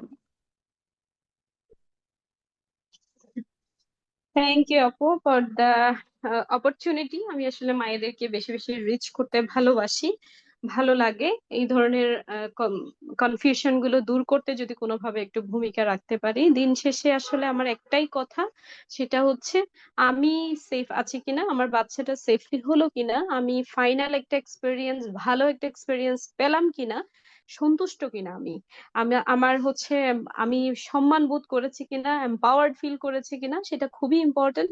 সো এই কারণে আসলে আমাদের সবাইকে একসাথে গিয়ে আসতে হবে ইনশাল্লাহ। একদিন এই সিস্টেম গুলো নিয়ে আমাদের আর কথা বলতে হবে না, এই ব্যাপারগুলো নিয়ে। তো আমি বলবো সুস্থ থাকুন, ভালো থাকুন, জানতে হবে অনেক বেশি, সবাইকে জানাইতে হবে। আপনাদের সকলকে অসংখ্য ধন্যবাদ। ইনশাল্লাহ আবার কোনো না কোনো সময় কথা হবে। আপনাকে অনেক আসসালামু ধন্যবাদ আলাইকুম আপু। সবাইকে। ওয়ালাইকুম আসসালাম, আপনাকে অনেক ধন্যবাদ আপু। আজকে আমাদের আলোচনা এখানেই শেষ করছি। আশা করি আপনারা মাদার অ্যান্ড চাইল্ড কেয়ার বিটির সাথেই থাকবেন। সুবহানাকা আল্লাহুম্মা ওয়া বিহামদিকা আশহাদু আন লা ইলাহা ইল্লা আনতা আস্তাগফিরুকা ওয়া আতুবু ইলাইক। আসসালামু আলাইকুম ওয়া রাহমাতুল্লাহি ওয়া বারাকাতুহু।